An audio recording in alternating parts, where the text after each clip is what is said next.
Good afternoon, my beautiful people. We're on part 2 of this case, and I told y'all I'm going to save my crash out for this episode. I'm not saying like I'm anticipating this crash out, but this story is very nasty and disgusting. But this title also is just like, okay. It's just like, okay, I see what's going on here. Says teen girl found dead. Police find texts between her and stepdad about new parent decision coin. I don't even know what that means.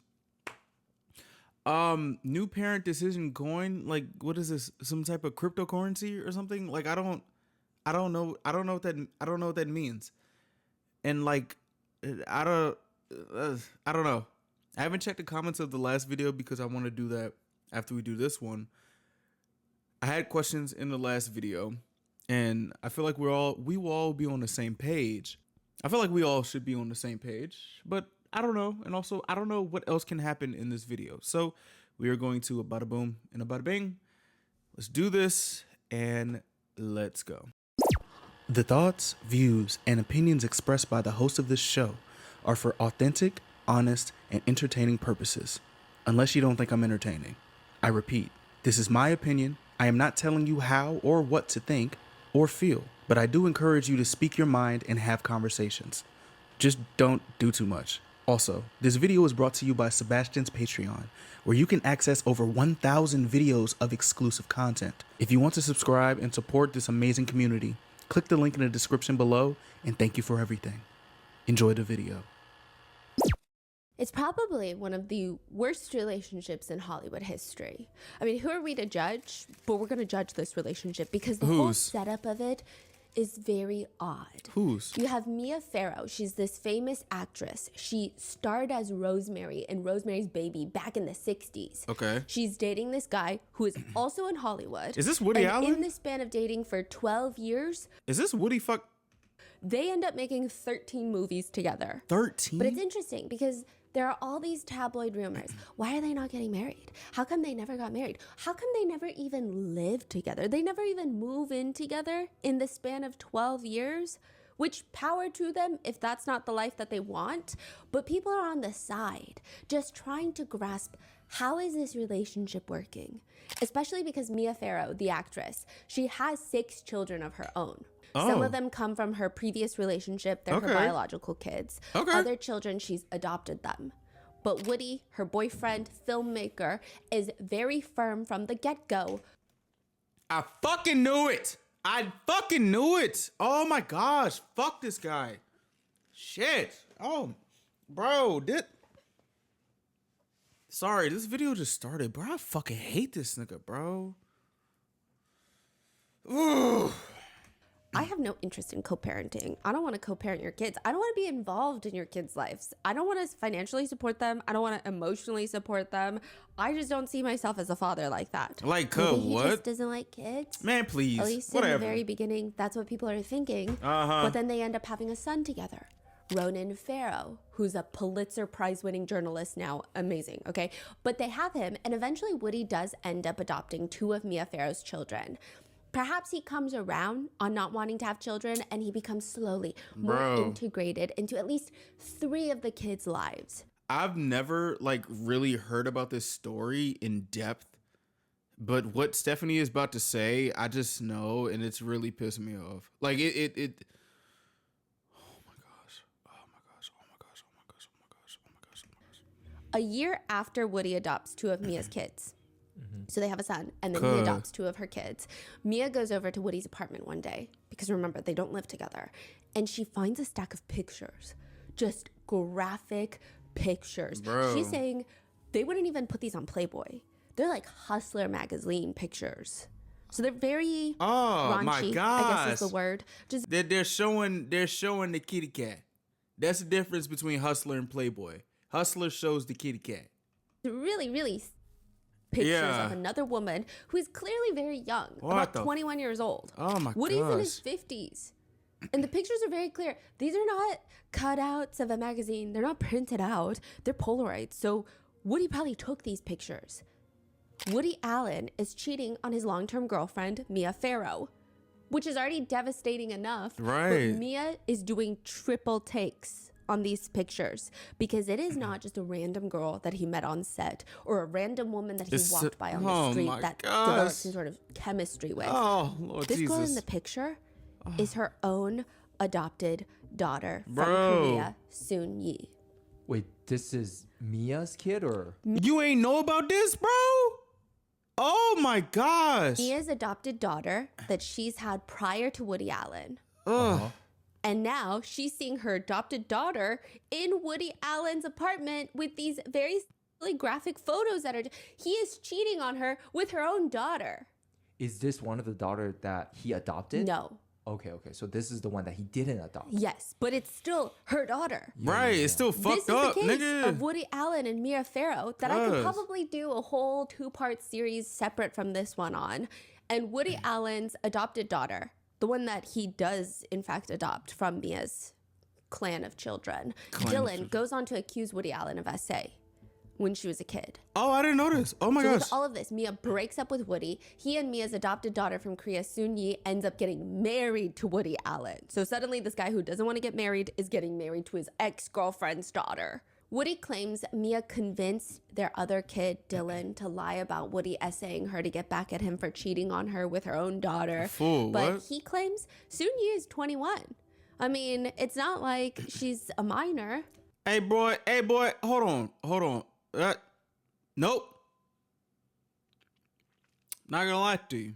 I'm not that type of person that no, you was doing some grooming, motherfucker. Like what? Like, huh? Like what are we talking? You know, one thing I kind of like really grinds my gears is people who like skate by on loopholes and stuff, because I know the whole world isn't like smart and intuitive, and also they don't be asking a lot of questions. But it's like, cause like the type of things like this is like, oh, is it legal or is it moral? There's a fine line between legal and moral. And the thing is like legal and moral is like, bro, if you as a grown person would have sex with an 18-year-old, you would have sex with a 17-year-old. They're the same fucking person. Like, I don't give a damn. I don't give a damn if it's like just the legal age is this, that. They're the same fucking person. As somebody who's been an ignorant ass kid up until the age of 25, and I'm on camera being ignorant as hell. I'm still a little ignorant, but I've calmed down. Just because you 18, no, bro, no. Fuck that. Fuck that shit. No. No, hell no. And this is just somebody who's preyed upon by a grown woman at the age of 20, 21. Nigga, no. Hell no. Fuck that. But she would have been 11 when Woody Allen came into her life. Oh when my Mia and Woody Allen gosh. start dating, Soon Yi would have been 11. You're telling the world that you did not groom this little girl Yeah, to like any degree, what? and then cheat on your own girlfriend with her own That's daughter? crazy if you could as even use shit. the word cheat in this scenario. Woody's explanation in all of this is, I'm not Soon Yi's father. I'm not her stepfather. I've never even lived with Mia. I've never even slept at Mia's apartment. I never even used to go there. Oh, I didn't do that. Blah, blah, blah, blah, blah, blah, blah. Just shut the fuck up. No, nigga, no. Until my own children came along. I was not a father to her or to any of her adopted kids in any sense of the word. There's no downside of it. The only thing unusual is that she is Mia's daughter, but she is an adopted daughter and a grown woman. I could have met her at a party or something. No, you would not. No, you wouldn't. You're lying. No, the fuck you wouldn't. No, the fuck you would not. Don't try to use a hypothetical for some freak ass shit that you doing. No, the fuck you wouldn't. No, you wouldn't. No, you wouldn't. You're lying. No, you would not. Woody was 56 and Soon Yi was 21. 56 and 20. What the fuck are y'all talking about? Like, no. What are you talking about? 56 and 21? What are y'all talking about? Me at my ripe age of 27? Shit, this was me in like what? 21, 20. I'm not trying to talk to nobody that's younger than me. I'm sorry. Well, not like a year. Anybody who is seemingly out of college when I'm out of college, bro. Anybody who is in college and I'm out of college, I'm not trying to talk to you, bro. Because I know people bro. No. Like, no. Like, what is there to talk about? Literally. No, fuck that. No, I'd probably like jumble my words, but no. Hell no. The fuck? 56 and 21. Ain't shit for y'all to talk about. Except for some grooming. No! What are you talking to the people? What possibly? Please, somebody explain to me. Is this somebody who preyed upon a fresh out of college type person? What the fuck is you talking about? What are you talking about? Do you think your grown ass in your grown age is gonna want to talk to somebody fresh out of college who don't know shit, who's probably wet behind the ears, don't know shit about shit, that just got out of college and probably is going to find out that he won't be able to afford a house in how many years? And you 50 something years old. Able, you have 2 decades off of him. What the fuck are you talking about? No, you're going to become a role model or whatever, and that's nasty. And you haven't, and you dating? No, that's weird. That's so weird. Like, what? 50 something and 20? You the age of her possible dad. That is weird, bro. That's fucking weird. For both genders. For all genders. That's fucking weird as shit. Like, huh? He's 35 years older, and they're still together to this day. Oh. And they're doubling down that nothing is wrong with their relationship. I bet you probably think that I don't give a damn. I'd be wrong if I'm wrong. I don't give a fuck. This shit weird, nigga. This shit is weird as hell. You know this girl. You like, how does that even sound to somebody? You know her since she was 11. Like, what? That's weird. He even releases her own statement saying, I admit that it's offbeat, but let's not get hysterical. I'm not an R-word underage flower that was R-worded, molested, and spoiled by some evil stepfather. Not even by a long shot. Okay. This is one of the most controversial relationships in Hollywood. It's just very strange and alarming that weird as hell. Woody tries to reason that he absolutely did not groom this little girl because he was never a father figure. Kind of makes it all that more disgusting. You met her when she was 11. Yeah, and you like didn't what? feel a paternal relationship with her. Then what kind of feelings did you have towards her? That's what I'm saying. The Woody Allen and Mia Farrow situation has its own 4-part documentary, countless articles on what the truth is, what each side is saying, but it's not really something that the normal person thinks about. I might have times when I'm reminded of it and I just sit there and I go, oh my God, that was a crazy situation and the new documentary just came out, but I don't think about it on a day-to-day basis. Me neither. I mean, you're not supposed to. It's weird. Right. Unless you're Jennifer Soto. Oh, gosh. What? She just has this feeling, this gut feeling, biggest fear in the world. That would just pop up into her mind like an intrusive thought. What? She's a single mom in Florida with a young daughter. And when she finally gets into a serious long-term relationship, she says her biggest fear was being Woody Allen. Woody Allen? Why is this like a verb? Like what? Woody Allen? Okay. Jennifer tells her boyfriend Stefan that this is her biggest fear. Please don't leave me and date my daughter.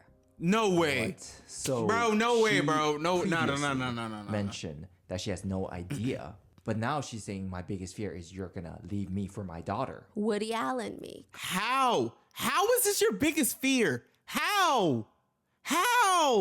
What? How? Groom my daughter. What are you talking? What? I always told him that my biggest fear is that this would turn into a Woody Allen situation where the stepdaughter or the dad grooms the child and the child then turns 18 and ends up running away with him. Nah, gang. No. I'm it's about to be a crash out video. I ain't gonna lie. Because what are you talking about? For me, my brain, and again, I could be wrong, and this could be a video where y'all call me dumb as fuck for the next year.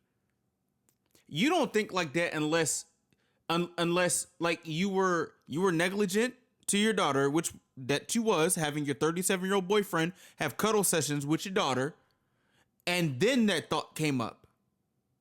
Because why would you even, like, why are we thinking about Woody Allen? Like, what? Why? Like, That don't make no damn sense. What? I told him, like, that was my biggest fear, and I don't ever want that happening. Like, you can't do that to me. Like, That's literally saying you can't do that to me, but not you can't do that to my All right, cuz. All right, bro. All right, bro. All right. Why would you say that to him? because I never trusted. I grew up being told never trust a man. My mom put that in my body. Never trust a man. 7 years later, Jennifer will be shown photos of Stefan abusing her daughter, Maddie. And now, Maddie is missing, presumed dead, and Jennifer, at least briefly... I ain't gonna lie to you. If you, I'm just thinking, like, because I know the world nowadays is like, never trust a man, never trusted this, never trusted that, this is that and the third. I would think, what I'm thinking with my man brain is that if you are this never trust a man type of lady, the first, like, the thing that probably would never happen is that your boyfriend is upstairs in his bed when your daughter doesn't have a fucking bed. She's in like a makeshift studio apartment with a partition. You allowing your pushing 40 boyfriend to cuddle with your daughter? That don't sound like somebody that listened to their mom when they said they never trust a man. Like what? Like what? What? Again, I'm a man. Some of y'all probably don't trust me, but I know damn well, and Skippy, that would not be something that you would like. Stands by her man. This is the case of Madeline Soto. Man, what the fuck, bro? This shit is throwing me off, bro. Like, this shit get weirder and weirder by the day. What do you mean? Like, what do you mean your biggest fear? What do you mean your biggest fear? Your biggest of fears? I guess, cuz. I guess. No, I guess. Disclaimers for today's case. There's heavy mentions and themes of CSAM, otherwise formerly known as CP, CA, CSA, SA, and potential familial incest. There's quite a few mentions of these themes throughout this entire episode, so please, if it's too much, take a break, get some air, and I'll see you in the next one. Charges have been pressed in this case. Lots of charges, over 60 charges. But unfortunately and legally, there has yet to be a trial, so everyone is... All right, well, you know what we need to do before we do this video, because this came out a while ago. We are going to see what happened, because the way that I'm going to talk in this motherfucker is going to be non-alleged. Give me a quick second. Thank you. Oh, Lord Jesus, yes, we got some justice. That motherfucker got 21 life sentences, and they all run concurrent. Thank you, Lord, that you only serve one life. 21 of them joints, and they all run concurrent. You know, the 21 of them bitches. 21 of them. It don't even matter if they run at the same time. Like, this is like literally like putting somebody in garbage hours at a game. Like, bro, you done, boy. No parole, you done. Fuck is you talking about? Actually, this shit kind of pissed me off. Why is she talking about Woody Allen at the beginning of this? This is a 2-hour video. You know what? He gone. He gone. He gone. Shit. The fuck? Should still cut his shit off, motherfucker. Fuck out of here, nigga. Come on, let's keep going. Is innocent until proven guilty in the eyes of the law, I guess. But we are all entitled to our own personal opinions. I understand, and I know what you mean, Stephanie. You're entitled to our personal opinions. This is also a 2-part case. If you haven't already watched part 1, please go watch that. I'm going to link that below. But I'm going to try to keep it as thorough as possible. I watched 20 plus hours of interview footage. There's audio interviews, interrogation footage, over 1,000 pages of 20 plus footage. That's the same amount of time he got life sentences. Fuck this dude. I might get ignorant here. I ain't gonna lie to you. I don't got no tolerance for shit like this. I ain't gonna lie. So if y'all like are turned off by me, I apologize. I'll try to keep it P as much as I can, but nah. Sometimes, these people gotta die. Court documents. This case has just been releasing nonstop paperwork all the time. There has just been no way to condense it down into one. So in part one, we focused on Maddie going missing, what happened the day that she disappeared, and all of the weird actions of Jennifer Soto, her own mother. Because right when she reports Maddie missing, there's so many weird things. The police are like, where have you looked for Maddie? And she's like, nowhere. I've been at home protecting my mental health. It's just everything about the mother is odd. Then in part two, this episode, we're going to focus on Stephen Stearns, the boyfriend of Jennifer Soto, and all the conspiracies that are tied to what happened, why. There's allegations of a massive CSAM ring that's operating on Telegram. Is it crazy if I say he look like Ted Cruz? I'm sorry if I put that image in you if you like Ted Cruz, but that motherfucker look like Ted Cruz. allegations of pregnancy. There's a lot happening. So with that being said, what? Let's get started. Okay. There was a trend on TikTok going through your boyfriend's text messages, going through your boyfriend's DMs.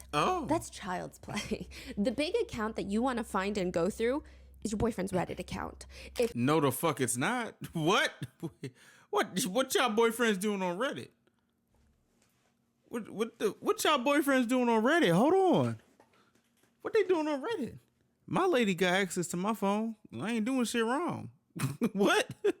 You need to check my shit if you want. I don't give a damn. What the fuck? I ain't doing shit wrong. What they doing on that Reddit account? If a man has a Reddit account, do you really know who the man is if you don't go through his Reddit history? That was the sentiment on TikTok. People are giving tips. This is how you find your partner's Reddit username. What kinds of subreddits to look out for? What kinds of subreddits are Reddit pages undercover that are just misogynistic cesspools of incels jerking each other off? Reddit not even like that. You gotta go to 4chan. What you mean Reddit? What did I not know? Cause I know Stephanie like be going through Reddit. I'm the type of person that go through like a certain type of like Reddit, like YouTubers, like, you know, Soft Willie, King Ani. We did like a Reddit confessions video. I thought that shit was 4chan. I thought they put that misogynist shit on 4chan. They on that shit with Reddit?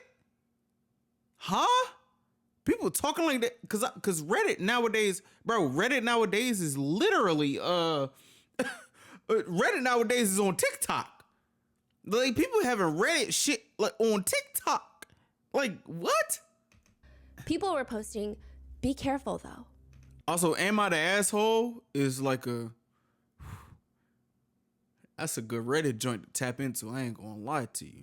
I might do a Reddit series. I ain't gonna hold you. That is like a very interesting joint. But I know Stephanie be through the Reddit streets. You feel me? But who the fuck be misogynistic on Reddit? Like, I thought that was stupid as hell. I thought misogynists are smart, but obviously they not because they're misogynist. Actually, don't go through your boyfriend's Reddit because once you see it, you can never go back. What Reddit have you seen? One woman who found her boyfriend's Reddit account says, while we were in the talking and getting to know each other phase, he was using Reddit to hook up with random women. I found comments that he posted on other women's naked photos, requests to join glory hole encounters, and overall just a lot of things that I never imagined he would participate in or be interested in. Nah, freaky boy. He freaky as hell. You on Reddit for glory hole? You freaky as shit, boy. What the fuck? You freaky as hell. The only time I heard about some glory hole was the Scary Movie 1 with Sean Wayans. You on Reddit looking for glory hole? I'm sorry you encountered that man. We've been together for a year and a half now, and I'm just confused on everything that I've learned. Oh, hell I genuinely don't know this person, and I don't know what to do. Do I let this go because we weren't together at that point, or do I confront him and tell him how upsetting it was to see those posts? Let it what go. am I supposed to do? Let it go. Another woman posts asking for advice. if you see your man doing something crazy as hell, let that shit go. And I'm saying with the knowledge that you have of how society is now. If back then, I don't know where these people like see their boyfriends or this is that and the third, like in certain type of forums or whatever. I would say it's definitely conducive to, that's a big word. It's definitely conducive to the timing. Like in 2026, if they on Reddit, it's not as bad as probably back then. But if they on Reddit for glory hole shit, I say confront them. But if you're not like confrontational, just leave them. Just leave them. If honestly, if you're not comfortable with what's going on and you think that it would be it would be detrimental to your mental health, just leave them. Just leave them. Like, yo, as somebody has, please trust me, bro. Just leave them. If it's keeping you up at night, if you ain't have that conversation, have the conversation first. And depending on what they say, if they say something that's like off-putting, that's a double down. If you are a very gracious person, give them one strike. The next time, double down and leave them. I know ladies can be FBI agents. Ladies, bro, y'all smart as hell. I ain't gonna lie to you. This ain't no pandering shit. Y'all smart as shit. I was raised by women. Y'all smart as hell. If you want to be a smart and I think Kyla listening to me right now. If you want to be smart and safe, give a good strike system. I'm on a strike system. But it's dependent on what your morals are and what you're comfortable with. And a couple things, it's a 3-strike system. It's like a 1A, 1B, 1C, 1D. And that's you giving grace to the person that you with. Go ahead and do that. Once what you feel comfortable with, if it actually like makes you feel some type of way, cut that motherfucker off. Cut that motherfucker off. Because at the end of the day, you don't want somebody killing you while you aging. You know what I'm saying? I respect the way that women be talking about we on the time clock. We this is that and the third. We this is that. Cuz if they make you, if they stressing you out, cut that motherfucker off. And I'm a real nigga in that. And I said that to my lady. That's real love. If that's just what it is, cut me off. I apologize. Save yourself. This world is evil. Save yourself. Shit. What? Save yourself. What the fuck? You don't get no rewards for staying with somebody. You don't get no damn rewards. You may get a reward, but that's exception to the rule. Shit. What the fuck? And I'm not a traitor to the man race. The fuck is you talking about? Nigga, I'm a real... Sorry. I feel amped up today. My bad. Let's keep going. It's because her boyfriend is glued to his Reddit. You glued to Reddit? Reddit? To keep himself updated. That's what he says. The news, the random popular posts. That's what You can go to X or Twitter. You can go to X to find some news. But I don't watch the news. I go to X for the news, and the news is ass. I ain't got no Instagram. I'm never going to the Fox 5, CNN, damn CBS, ABC. I ain't going to none of that. What the fuck? I ain't going to Reddit. Why am I going to Reddit for the news? I can go to TikTok for the news. Why the fuck am I going to Reddit for the news? Why am I going to Reddit for the news? Why am I going to Reddit for the news? Why are we going to Reddit for the news? Huh?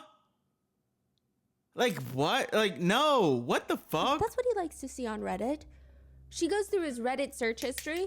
It's just all NSFW, not safe for work. Oh my gosh. Nudes, random girls that are dancing sensually. And now she doesn't know what to do.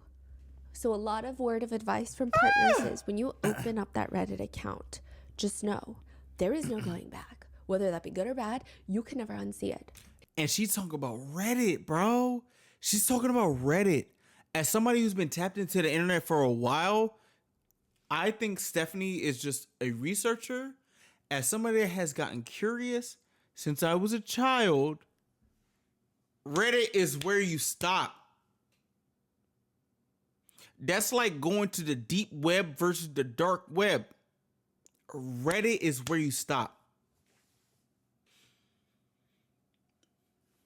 I'm gonna keep it P with y'all. I'm gonna keep it P, bro. This may be a very vulnerable video. Reddit is where you stop. And I pray that Stephanie, bro, I don't know this lady. I'm not gonna lie to you. I don't know this lady. I don't know her for a can of paint. But I've been watching her since back then, since the Nikocado avocado shit. I remember when she was doing mukbangs. Seeing her, please don't go deeper. Please, for the love of everything that is holy, don't go deeper. It gets traumatizing. I went deep. It don't get yo. When you get to Reddit, stop. If you see weird shit on Reddit, stop. And I'm telling you, as a big brother, shit. I'm 27. I'm older than you. I'm the big brother. I'm being so real with y'all though. I ain't gonna lie to you. I'm trying to be a little bit entertaining, but this is not an entertaining video. Stop at Reddit. Please. I beg. Please. Please. Just stop. It's gonna get weird, bro. It's no. Oh my gosh. If you were to go through Sustenet's Reddit account, that's the account name. Who the fuck? Which is the Sustenet? Latin word for support. You would really have to dig through hundreds, and I know this because I dug through every single post and comment, probably more so thousands of posts and comments to figure out if there is anything alarming. Wait, is that a Reddit handle or is that a I know Stephanie's like Kyla. That's why I like her. That's why I'm gonna marry that person in the living room. Yeah. We gonna find what's going on. As y'all can see, we gonna find what's happening. But our ladies gonna find what's going on. FBI agents, you feel me? I'm just hoping she don't get into the dark parts. And I respect that. community? A Reddit handle. One person's Reddit account. That's their handle. And I know Mr. Mango Butt better not do nothing crazy. Stephanie gonna find that motherfucker. Oh my gosh. Oh my gosh. you can go through their history and see all of the different posts that they made across all the subreddits. So anything they've ever posted, commented, you're going to see it under their account. And that's after the Wayback Machine. Boy, yo. Mr. Internet. I'm Mr. Internet. I ain't gonna lie. I respect, bro. This is why I love this lady, bro. She's smart as shit. Get smart, y'all. Get smart, bro. Get smart. What? And you can just go through their history and see their evolution as a developing human being, I guess. And I went through so much. I went through the entire history of Sustenet's Reddit. 98% of his Reddit posts are on board game subreddits. Or r/Disney, r/Tamagotchi. You know what Tamagotchi is? Yeah, I love little Tamagotchi. keychains. Also, y'all that be on Tamagotchi life or Tamadochi, whatever that shit is called, where they doing the maracas and everything. I want to buy a Steam Deck. I want to do that because that shit seems fun as hell. I want to make some K-pop people, some anime people. This is down the third. Cause I love y'all, cuz. I ain't gonna lie to you. I love y'all, cuz. I wish it's on like PS5, Mac or something. I don't know. but she tapped into. I had a Tamagotchi in middle school. Oh, I miss my Tamagotchi. Oh my gosh. And they have a pet that you take care of. Yeah, the Sometimes it's Tamagotchi. black and white, Yeah. sometimes it's color, but it's just a keychain. The Yeah. digital pet. Yes. Right, and my grandmama took my Tamagotchi, and I ain't never see that joint again because I was acting up in school in pre-K or kindergarten. Oh my gosh! It's a digital pet, and you feed it, and then it could die, and then you have to My shit was blue. rebirth it. I My guess. shit was still blue. around. Yes, He yes. collects vintage ones. Oh. He actually spends quite a bit of money. I was trying to figure out the prices because he'll post This bitch ass rare nigga had a black Tamagotchi one? that he purchases, and I was This bitch ass nigga had a black and a oh. Bruh, I hate this nigga, boy. Ooh. Ugh. like, okay, well, now I need to know how much this is. I'm going through the Tamagotchi rabbit hole. Hundreds What? of dollars. Yeah. The keychain Yes. with a pet in there. Yes. He's feeding them. He's feeding them. Oh, he feeding He's them? buying supplemental stuff. He will Oh. walk around with them on his belt. On his Just keychains to his body. man, come on, bro. I mean, it's a niche hobby. I respect it. The hobby itself, of course. I hate these niggas that be just on some crazy shit with some hobbies that I like. I ain't never told y'all I was tapping into Tamagotchi. I ain't never told y'all. And you mean the first time I told y'all was this nigga that's on some shit? Oh, this make oh. What the fuck, bro? Like, damn, niggas can't hear shit. The fuck, dude? Like, this shit throwing me off, bro. I hate this nigga, man. Now, 98% of his posts are about Tamagotchi. I thought y'all was, bro. I thought y'all was going. I got bullied for tapping in the Tamagotchi. People call me the F word for that shit, man. Come on, bro. This is why I like this. Y'all got Tamagotchi life. Come on, let's keep going. I'm sorry. That's besides the point. I hate this nigga Steven, but fuck this nigga, boy. Stab him inside of his asshole. I hate this nigga. Bro, I hate this. Boy, I hate this nigga, bro. I ain't gonna lie. It's the other 2% of his posts that are interesting. If you were to be dating Sebastine, you would want to go through that 2%. He likes to comment answers to people's Reddit, like ask Reddit questions. If you were a serial killer, who would be your victim? Sebastine comments, people who drive down the shoulder of the road during traffic jams, people who refuse to let others merge into their lane, people who go through the express lane at a grocery store with many more items than the limits suggest, basically the most selfish and careless people of society. Boy, if I got 11 items through a fucking 10-item lane, if you in the neighborhood and people respect it, as somebody who's been in the service industry, we don't give a fuck. Like what? It's just like, or maybe if there's anybody in the service industry, I respect you. There's a lot of new people on this channel. I respect you. Anybody in food, service, and retail, I respect you. If I'm wrong, please let me know. I don't want to tell the news and company story. I love people in service. I love you to the death of me. To the point where I'm awkward as hell with people who in the service industry. I ain't gonna lie, that shit was hell. If you have 11 items in a motherfucking the joint, they don't care. We ain't sticklers to shit. Also, fuck Target, man. Okay, kind of quirky, I guess. Not a good Is quirk. a thumb a finger? If so, why do you think that is? Sebastine responds, all thumbs are fingers, but not all fingers are thumbs. Not false. I mean, relatively true. I don't know Stephanie, how please. pertinent information this is Stephanie. to carry on with life. Semantics. That's what that is. Semantics. It's semantics. All fingers, all thumbs, all hands, or whatever. Like, shut the fuck up. But continues, what instantly ruins the vibe at any social gathering? Sebastine says, the guy with all the conspiracy theories that insists on talking to you about it and trying to convert you into believing them too. As somebody who kind of ruined the party, telling them how I watched my father die at the age of 11, and the person at the party was the person I went to the house with, now that's going to ruin the party. And then that same person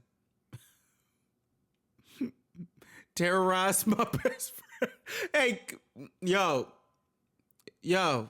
I.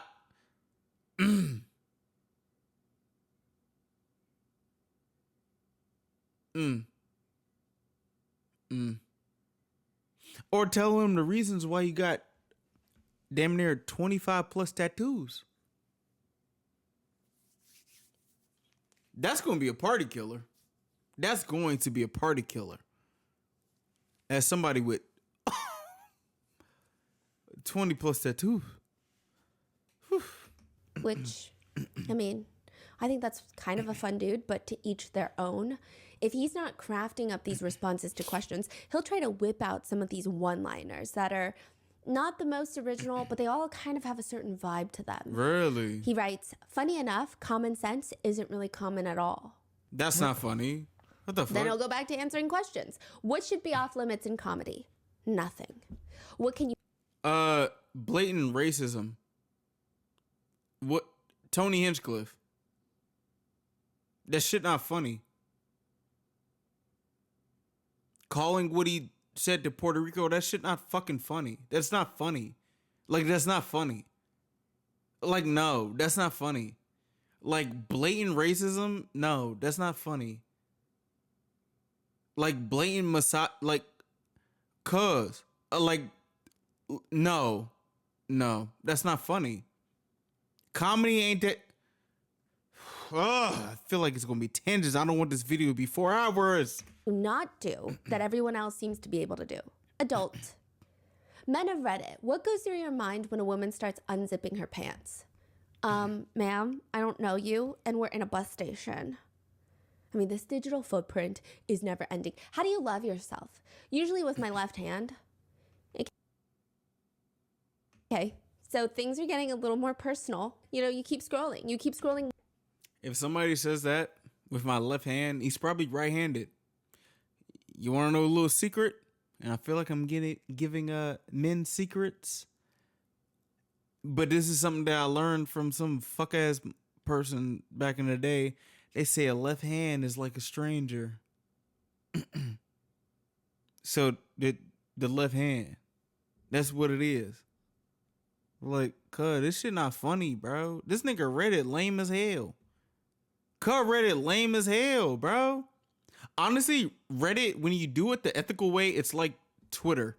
Like, it's literally like Twitter. Like, that's just what it is. Whoever on this person on this Reddit, lame as a bitch. What the fuck? Looking for anything that's going to tell you something more about this poster. And here it is. Sustanet is talking about his past relationship and being cheated on. You know, I had my suspicions for a long time. I drove to her house after she did that sleepy goodnight call and she wasn't there. This was weeks after months of shady behavior, deleted conversations, unsaved numbers, calling late at night, and her turning over in bed as she would answer a text so that I couldn't see who it was. Basically, all the red flags. When I finally caught her in the lie, we sat down, she confessed, and we broke up. She then worked very hard to win me back, begging my parents to talk to me. And then when I took her back, she cheated again and even laughed about it. I'm well enough endowed. You know, length and girth are pretty perfectly proportioned. See, this is where we stop. You think the girl that cheated on you give a fuck about your dick size? You think a girl that cheated on you give a damn about your dick size? Your dick size don't matter to somebody, and this is somebody that got cheated on. Found out who it was. And they denied it too. I found out that this is that a third. Sent me cash apps to talk to me again. Even after that, when I took her back, she raped me. And then said it was my fault.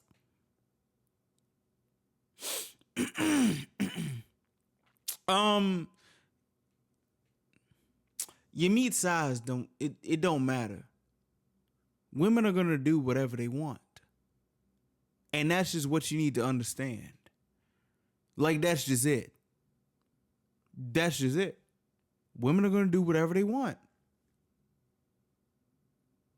And I'm going to leave it at that. Either accept it or don't, but cry in your car. Because what you going to do? What you going to do? Like, hit her? Guess what? Oh, you're an abuser. Like, nigga, no, you shouldn't hit the leave, motherfucker. Like, what?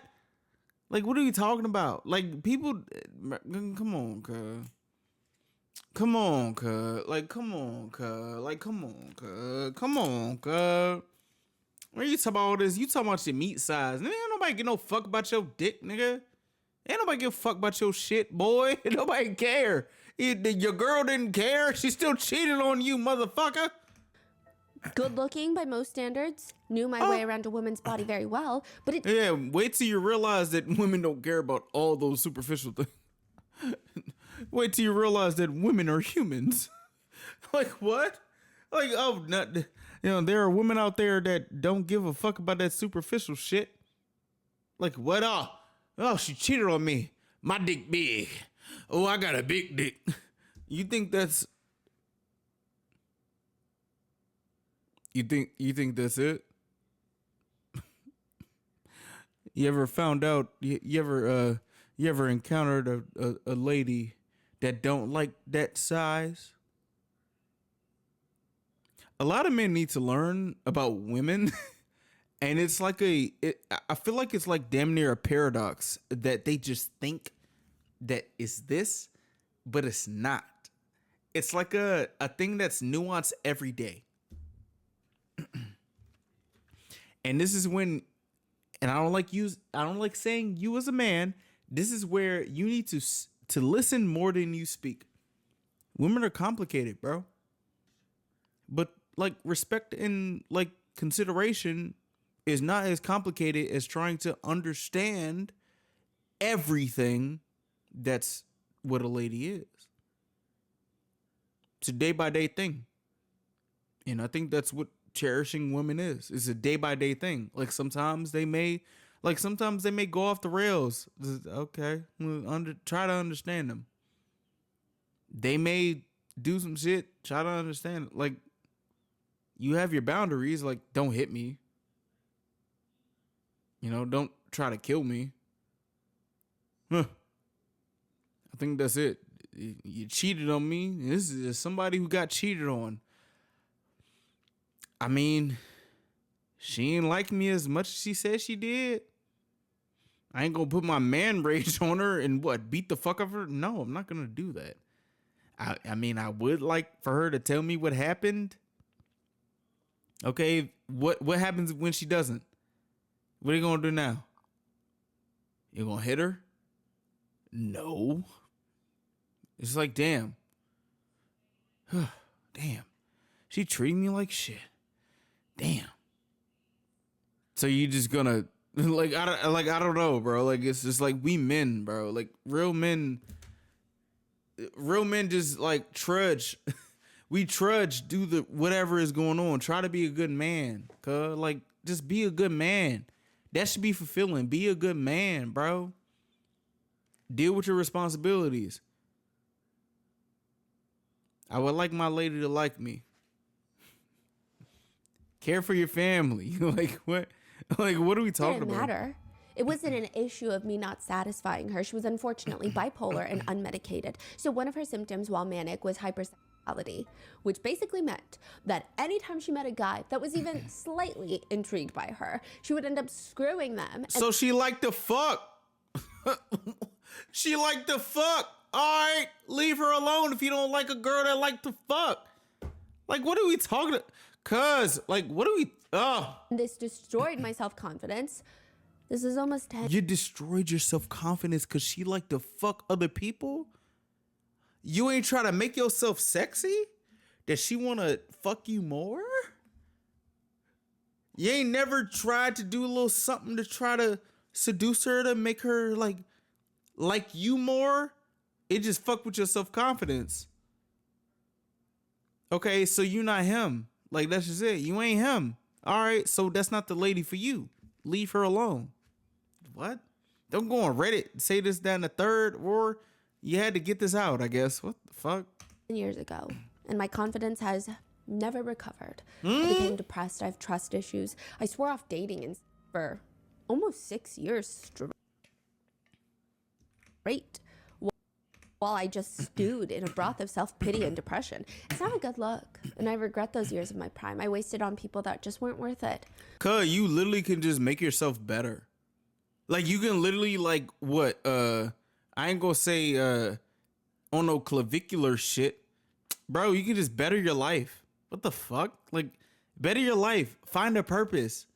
And then you wouldn't even care about these ladies. Like what are you talking? Better your life.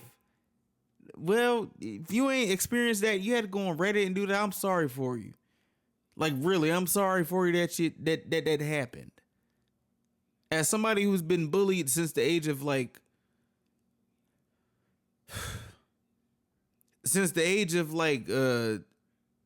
tween years, not teen years, tween years. I tried to make myself better in every sense that I have. I ain't perfect. Maybe I want to get there. Okay. But I know the Lord got me. But one thing I'm not going to do is treat women terribly because women ain't like me for all of my life. Like you, bro. You. And this is somebody that loves himself and also tried to off himself and learn to love himself. You wasted your prime. I'm sorry. Get your shit back.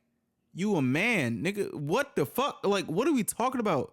Get your shit together, cuz. My now girlfriend is thankfully one of my closest friends, and we are supportive of each other and trust each other. We've been happy for almost 2 years now. Like, what? When was this posted? This was while he was dating Jennifer Soto. Nigga, that's him. Recently, maybe like a few years ago. His Reddit posts, majority of them are 2 to 4 years ago. Okay. Now it's getting much more specific and much more personal. I kept scrolling. Having a nice package doesn't mean necessarily having the biggest one. It's about this is what Sebastine is writing. It's having one that is either or both proportionately ideal and also aesthetically pleasing to look at. You just want to have a big dick that your girl loves, or you just want to have a big dick that all women want? That's where we get to a paradox of your thinking. Like, what? You keep talking about your shit? Like, huh? I don't have the biggest one in the world, but have always received compliments, and it never fails to make me feel good about myself. Okay, so you got a good sized penis. So the fuck what? So what? So the fuck? Why is he on Reddit talking to these random people about this? What the fuck? Like, huh? This make you feel good? You want some upvotes on your dick? Like, that's what you want? Make a OnlyFans. Like, what? Like, huh? And then another. He's just posting on Digimon Pets, and he's posting how he bought these new 3 Digimons, which are like Tamagotchis. Okay, Digimon. He says that he got one for himself, and the purple one is for his stepdaughter.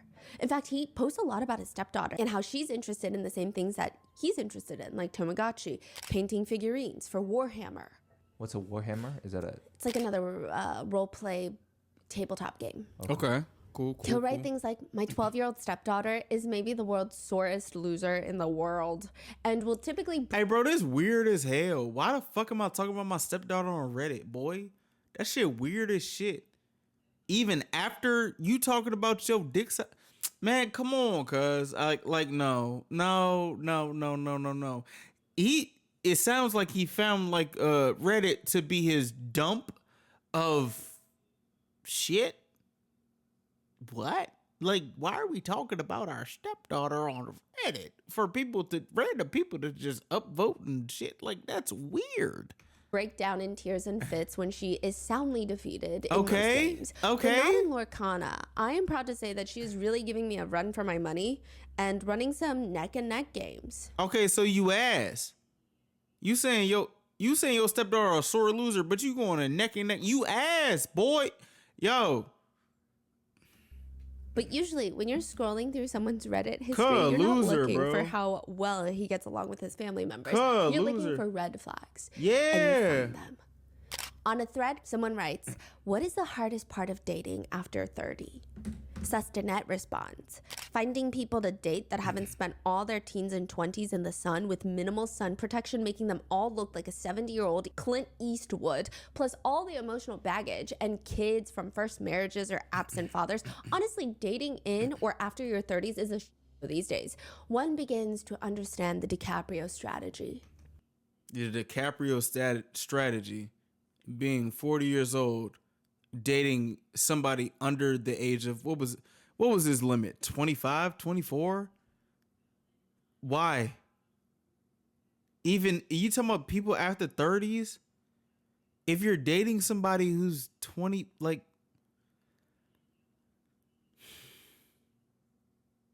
this shit don't make sense to me. I ain't gonna lie. This shit don't make sense to me. Like literally, this shit don't make sense to me. Like, you just keeping it at an age and forgetting that people are probably more mature for their age. But like, DiCaprio's strategy is specific and it's weird. That shit is weird as fuck. I don't care if he was the Wolf of Wall Street. That shit weird as shit, bro. I don't care if he was on Titanic. That shit weird as a bitch. The alarm bells start going off. Yeah, like what? I mean, the aggression starts to come out. Yeah. In other threads, he's responding to people who need life advice because, for example, poster, friend A said that friend B came to pick him up to hang out, and friend B drove up in a stolen car. Okay. Thus making friend A somewhat legally culpable in this crime of stealing a car. Sustanet responds, your friend will end up in prison, and they will see who the is when they are being used like one. Oh, nah, you crazy as hell, boy.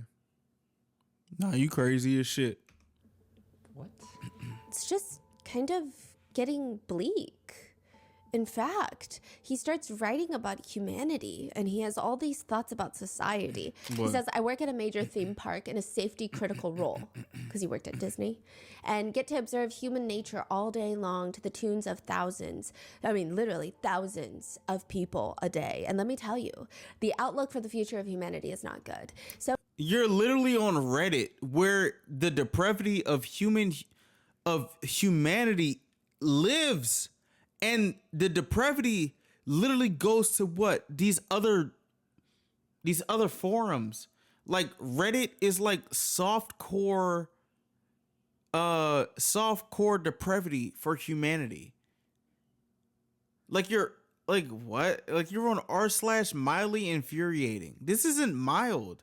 some folks are just feral bags that are incapable of self-governing. If there isn't a reward for doing it or a punishment for not doing it, they just couldn't give less of a anything. That's humans. What? Humanity at this point is just 80% vacant-minded zombies that half-ass their way through life without ever bothering to think critically, read a sign, listen to instructions, or follow any sort of example that is already set for them. Just complete waste of oxygen, really. Oh, he does this weird thing where he goes on r/advice for teens. And he will give advice for teenagers that ask for advice. I mean, How you find this shit? What the fuck is this? This lady, alright, bro. I guess the whole theory of the subreddit is that adults will come and give teenagers advice from their life experience of having gone through that phase. And Teenagers not gonna listen to you. Yes, on Reddit. Teenagers ain't gonna listen to you. This is a teenager that has had people try to give him advice since the age of 11. I ain't listening to nobody. I think I'm doing pretty damn well. I have experienced some things going on, but at the age of 27, shit, I feel like I'm doing well, not listening to people's fucking advice. I'm not gonna go to somebody on Reddit to give me some fucking advice. Especially as a teen that's intuitive. If I go through your shit and I find the way you talking, boy, I'm not listening to you. Go to teens to get some teens advice. Motherfucker, man, please. all the lessons that they've accrued from it. But he does frequent it quite a lot. And I mean, most of the advice that he gives is not unsound. It makes sense. So it's not that alarming. But he does respond angrily to some other posts. Like, for example, there is a Life Pro Tips subreddit, and the original post reads, "Never force your kids to get a hug or a kiss from someone. Grandparents are even included. It will ruin their sense of bodily autonomy." That's crazy because I wish that I got more hugs growing up.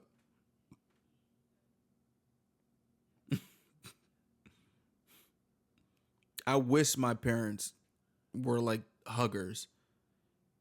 Cause hugs make me feel good.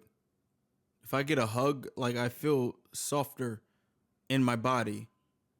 Like affection like that was something that I've craved as a child up until the age of 20 something. Like what? I mean, there's different people. I understand. But shit, man. Like what? They should know that it's their choice if people can touch them or not. I mean, yeah. Sustanet responds, Yeah. Grandma is going to die soon. Just give her a hug because she loves you. Kids should have autonomy, yes, but also parents should understand when their kid is just being shy or squeamish or even just being a little head and encourage them to get over it and reciprocate. Part of growing up is sometimes doing things that you don't want to do because it's the correct thing to do. Looking back now, I wish I treated my grandmother better when I could have. Kids don't understand these things though. They just think old people are gross. Some things in this thing is correct because sometimes I didn't want to hug. But at the age of 27, I wish I gave my grandma more hugs. Shout out to my grandma. When I gave her a hug, she started crying.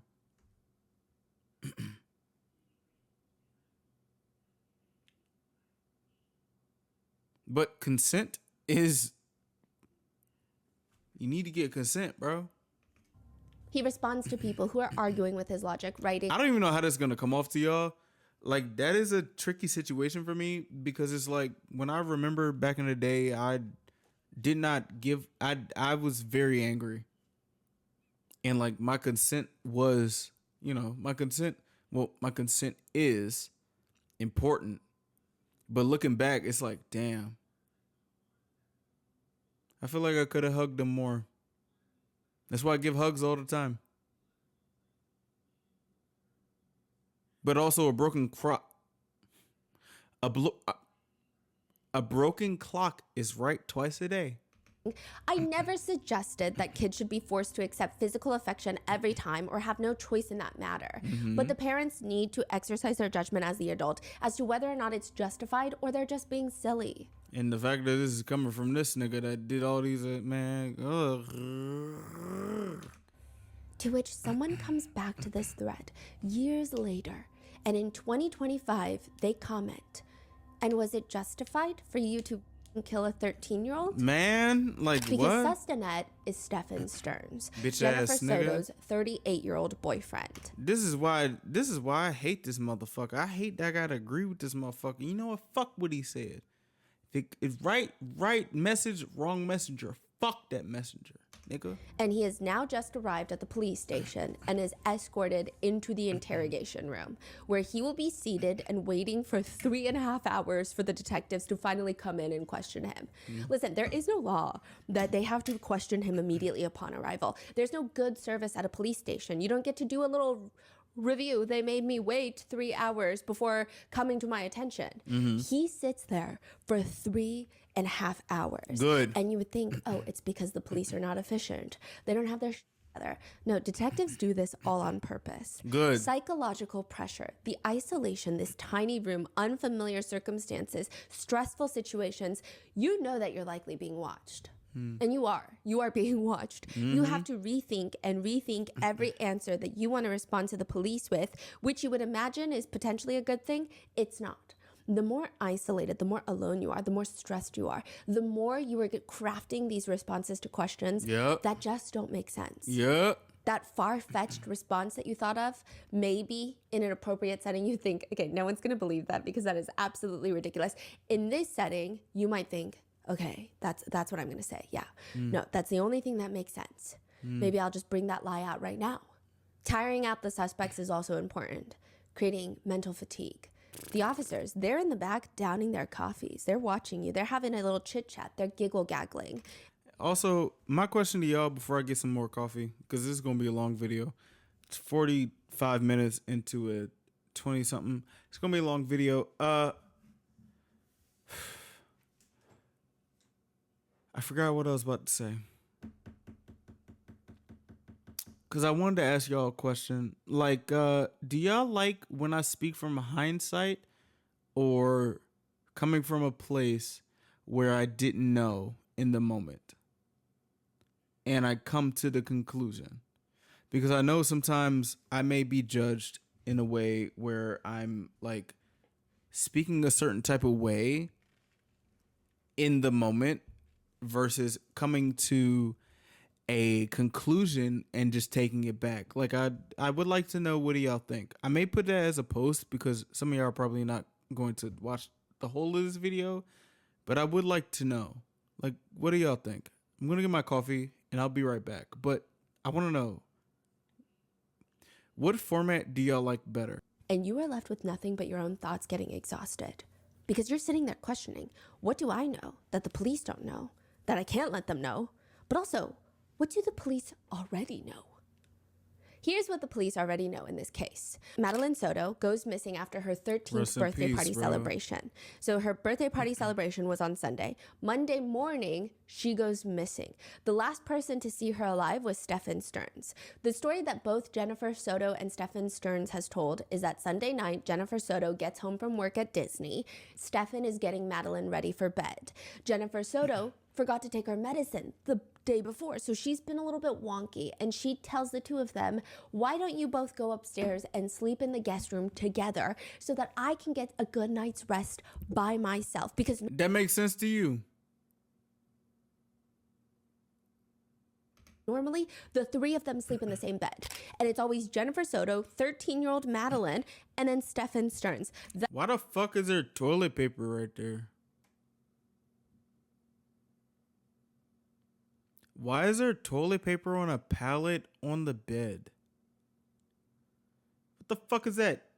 Thin, crispy. This nigga got toilet paper. What is this shit? Wheat thins? Or some type of snack on his bed? Didn't he have like lotion or lube beside it? Like, what the fuck is it? Come on, bro. That's the setup of their sleeping arrangement. Oh, that's Jennifer's bedroom. Why is there toilet paper though? Like, what's going on? Like, is there something going on with your body? Like, what's going on? Like, you gotta wipe in bed or you gotta pick something up? Like, why is there toilet paper there? So she says, why don't you two go upstairs to the guest room, sleep just you two, and I'm gonna sleep downstairs. The next morning, she asks Stephen to take Madeline to What school. happened to the gun and he runner dresser? agrees. He says, actually, we're gonna leave early, and I'm not even just gonna take her to school. I'm gonna take her to McDonald's. They leave an hour early, but they don't stop by McDonald's. In fact, he drops off Madeline an hour early across the street from the school because Madeline states that she's embarrassed of his car, but it's weird. Nobody really believes that story. And then his car is seen driving all over town with Madeline in the car. Yeah, the police are bro. saying the story isn't making any sense. There's so many discrepancies. First of all, when Jennifer Soto takes her first police report, she says that she saw Madeline getting ready for school Monday morning. But now she's saying, actually, the last time I saw her was Sunday night. I take backsies. I did not see her Monday morning. I know you did not just say I take back. Steph, come on, man. Come on, God. Come on, God. But the CCTV cameras show Stephen Stearns driving around with Madeline in the passenger seat of his car all over town, nowhere near the school, does not drop her off near school, and then she just vanishes off of the face of the earth. What's going on? And what's even more intriguing is that from 7 in the morning to 9 in the morning, the 2 hours that he's seen driving around with Madeline Soto, she is in the same exact position in the passenger seat, in a very odd, leaned back, reclined on the chair, looking asleep. Shit crazy as hell. That's what Stephen says. She is asleep. He stops by the community dumpster to drop something off, which the police go through that dumpster and they find Madeline's backpack and one of her white Croc shoes. Rest Which, in why would peace, that be? bro. Because you said that And you're the dropping shoe her off at messed school. Why up. would you throw away her backpack? The shoe messed Here's what the up, police though. believe happened. That Stephen Stearns killed Madeline Soto sometime Sunday night, moved her body to the car on Monday morning, and drove around with her. Obviously did not drop her Fuck. off at school. And then eventually, after driving around with her for 2 hours, he pulls into a parking lot, and according to police reports, they have seen footage of him moving Madeline's limp body from the passenger seat into the trunk. Fuck. Then he goes back home with Madeline's body in his trunk, has an hour to spend with Jennifer Soto, Madeline's mother, leaves the home again to go place her body elsewhere. It appears he's heading somewhere to, I guess, quote unquote, dispose of her body. to get rid of her body. He is heading somewhere, but he gets a flat tire. And he tries to keep driving on that flat tire until it's literally just nuts and bolts left. And then eventually he can no longer drive. He As somebody who tried to drive on a flat tire and his tire exploded on the highway,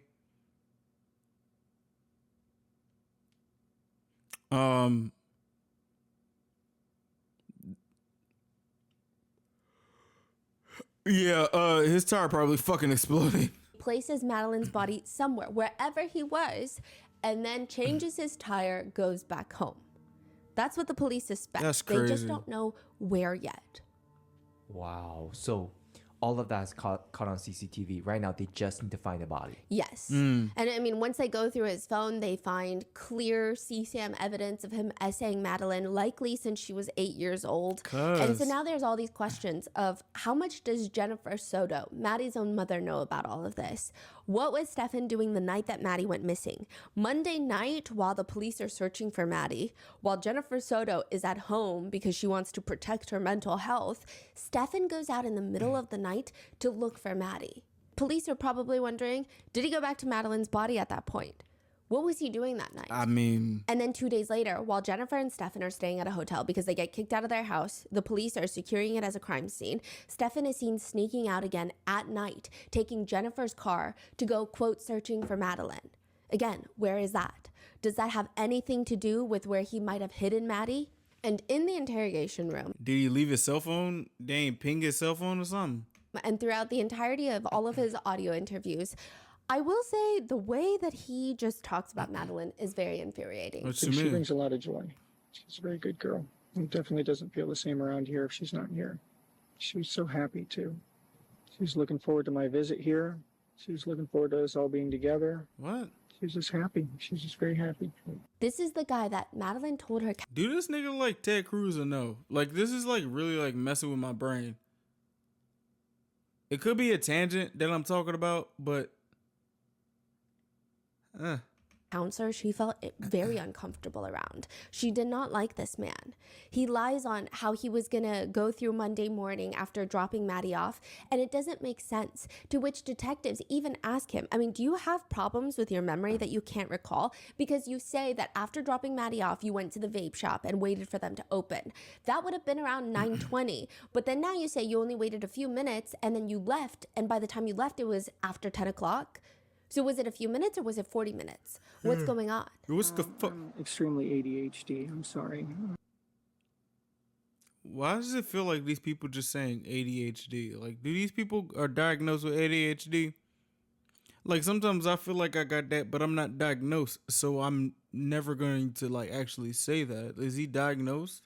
So just details start to get fuzzy after a while. Even the times I'm giving you are my best guesstimates here. I didn't have my phone with me at the time, so I wasn't aware of exactly what time There's no time on your car? transpiring. There probably is, but it's not my car. It's my parents' car. Nigga, there's time on the car.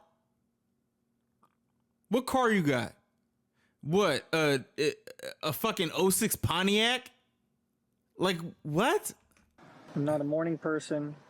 I'm very time blind on the best of days and forgetful. You forgetful? You 30 something years old.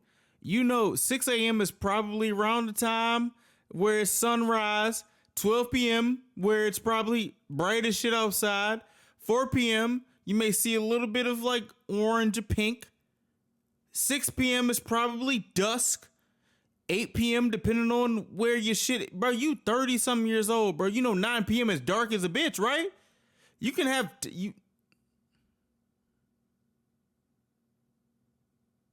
I understand that none of that is helpful in this case. So why are you Even saying when it? asked where he went to look for Maddie the night Why the fuck is you saying it? You saying it because you trying to seem like you don't know what's going on. Oh, I don't know. I'm very time blind, but I'm outside I know that I'm supposed to take my stepdaughter to school, but my time blindness just taps in when I'm trying to go to the vape shop. Like, what? You just time blind, you just going everywhere. You just going everywhere every day, no matter what. But you trusted by Madeline's mom to take them to school? You just a dumb man? That's what's going on. You just trying to come off as a dumbass man? The fuck? Sorry. Recall. Maybe after. I can't. I'm so sorry. I was medicated. I've been medicated. So now you medicated. My All right, memory is just good. not as reliable as I would like it to be. Right Bro. now.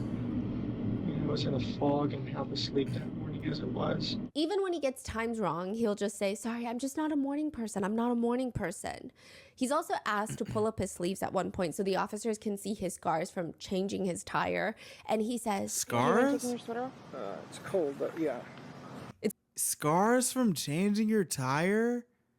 Were you just like jacking your car's windpipe off or something? Like, or tailpipe? Like, what? Huh? cold, but sure, it's weird. So It's cold. It's cold. And you changed the tire how many days ago? But it's cold.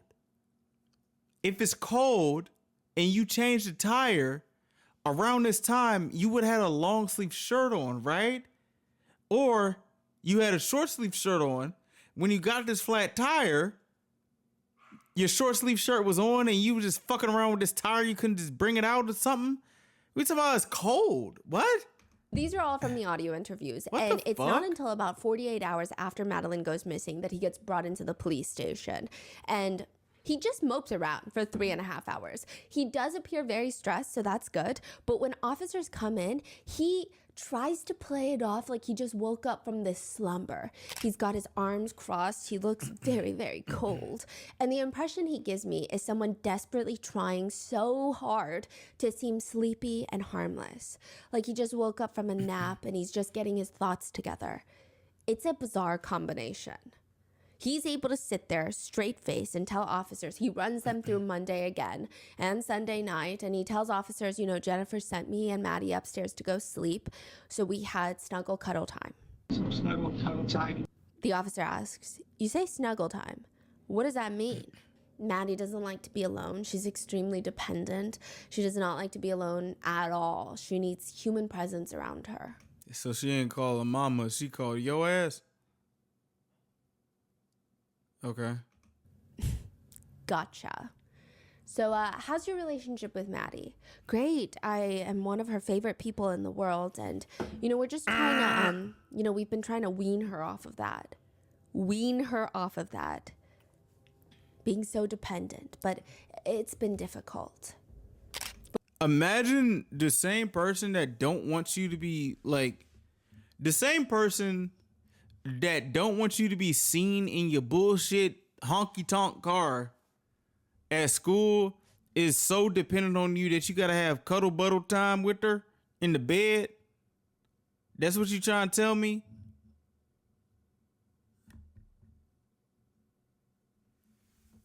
Both the officers, there's 2 male officers in there. They look like they want to place their knuckles on the side of his face. Really? Yeah, they look, the way they even say gotcha is like, This is gotcha. You are so ridiculous. She needs human presence around her. Simply. Gotcha. So right now they already got Gotcha. the footage and Yeah, on Yeah, his phone, they cuz. saw the fuck? CCTV, everything. and the guy is still trying to play it off. That he's Maddie's favorite person in the entire world and she needs snuggle cuddle time. And even if that's the case, you should not be giving her snuggle cuddle time. That's what I'm saying. What It's the weird. fuck? The Nigga, police what? ask him to walk them through what happened Monday morning. He Fuck just you talking yawns. about? So she needs to brush her hair, brush her teeth. Yeah. I don't know if that's him trying to appear so innocent that he's not stressed or worried, just casually responding to questions, or so chill because he did nothing wrong, or if he's buying time, or if it's Oh, I hate that this bitch ass nigga yawned. I had to yawn. Fuck. a weird stress response. It's just kind of wild. So he runs them through his lies of Monday morning and they keep trying to confront him. That's not the truth.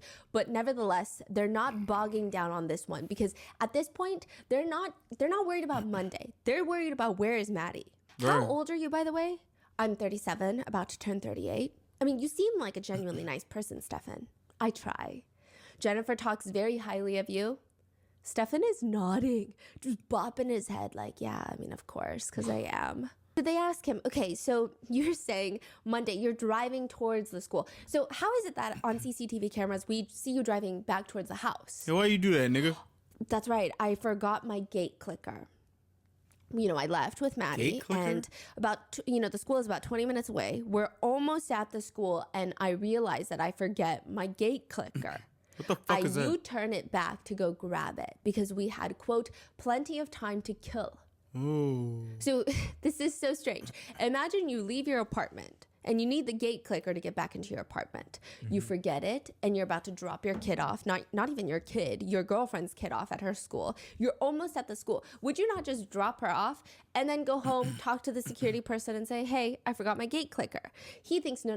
The best option is to U-turn, drive all the way back without dropping Madeline off, go to the security guy and say, hey, I forgot my gate clicker, and then go get the gate clicker and then drive all the way back to the school again. And then still forget your phone.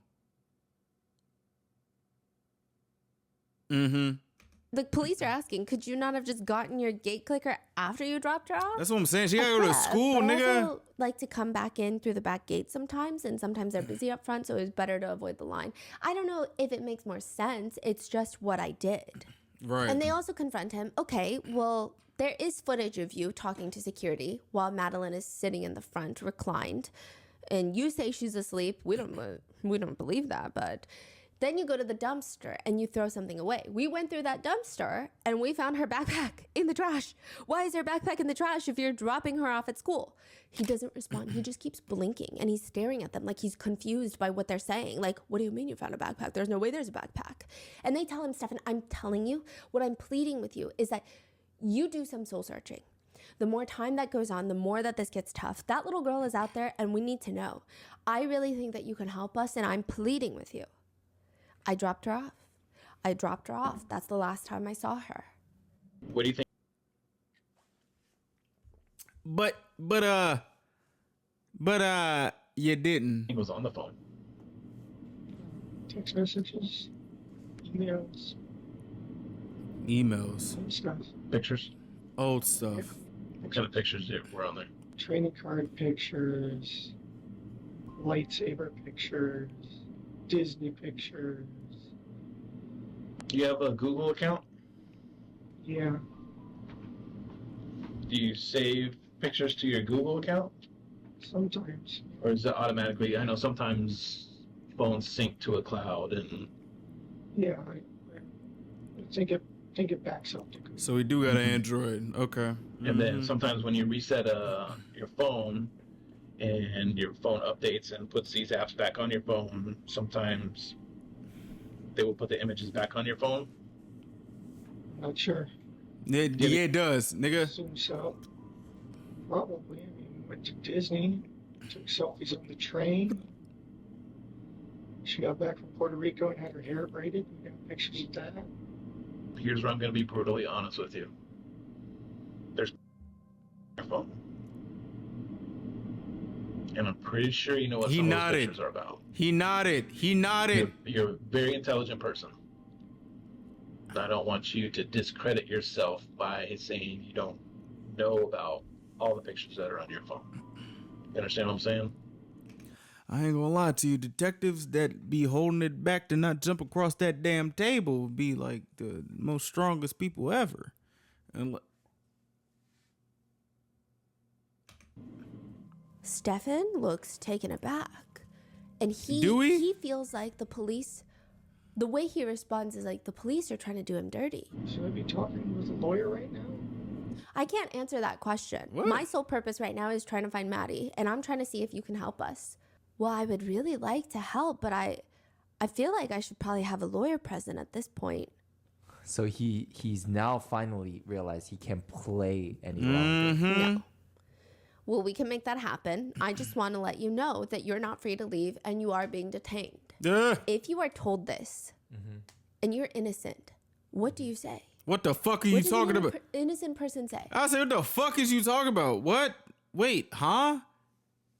Like it would just be like that. Like what? Huh? What do you mean? Wait, hold on. Wait, what? Like stuff like around that. Does that sound guilty? I don't know. Like what? Like, under what reasons, right? Yeah. I'd be like, for what?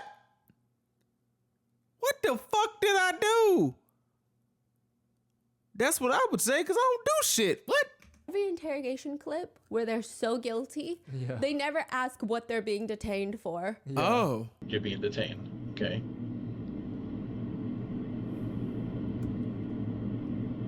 Do you want to know what you're being detained for? Yeah. Capital battery and possession of child pornography. And with that, the interrogation is over after he requests an attorney. I mean, there's no denial, nothing, just okay. And it's Yeah, so like, fascinating. So the what? best part after this entire interrogation is that they have to take pictures of all of Stefan's body parts. And because of the CSAM, they have to find this very distinctive freckle on his private parts. Because a lot of the pictures are of Madeline and then his private part. Come on, So they cuz. need to be able to identify that it is his private part in those pictures. Two female officers come in and they start manhandling this man, taking pictures of him, forcing him to take off articles of clothing, taking pictures of his private parts. Damn. And I don't think that they get paid enough for that job, but I also love the way that they're doing it. He is insanely uncomfortable. And of course, this is probably Yeah, a be fraction of uncomfortable, what Maddie nigga. has felt, but still, it's something. Exactly. How do you- Violate that motherfucker. Violate him. No, like, what was exactly? Is it described? Is it What do you mean? the two? What do you mean, what do you officers- mean? No, I saw it. You saw his dick? What? They tried to censor. Oh his my private parts. gosh. Sometimes the censor is not censoring as well as it should, but they Stephanie, I'm sorry. I'm so sorry. Oh my gosh. do censor it. That's crazy. Yeah, and you just see these two female officers just going in, My manhandling Lord. him, and I love them Ugh. for it. Yeah. And he's so uncomfortable, but they're incredibly thorough at their jobs that they're not like, oh, you're uncomfortable, you're chilly, okay, maybe we can stop after one or two pictures. They're like, no, Oh, reach under shit. here, pull this back, do this. Oh, damn. Yeah. They even tell him, hey, don't try to do anything squirrely because you're going to eat the carpet. Like, we're going to body slam you down. Oh shit, I respect that. Shit, they should have cut his dick off. That's what they should have did. Take a picture of that motherfucker and cut it off and just put it there as evidence. But they gotta show it to people. Man, fuck this nigga, bro. If you try to do anything right now. Oh, that's wild. Yeah. But he still finds the narcissism in the depths of his black soul, where in this situation, he asks if they can switch the handcuffs to the front instead of in the back. Why? Because it hurts and it's making him claustrophobic. Huh? The female officer just tells him they're not made for comfort. Yeah, like what? Like, what do you the want me fuck? to do? They're not made for comfort. No, we're not going to do that. We're not going to be accommodating right now. But this interrogation, still to this point, does not help. They need to find Maddie. If Stefan doesn't want to help them, maybe Jennifer, Maddie's mother, does.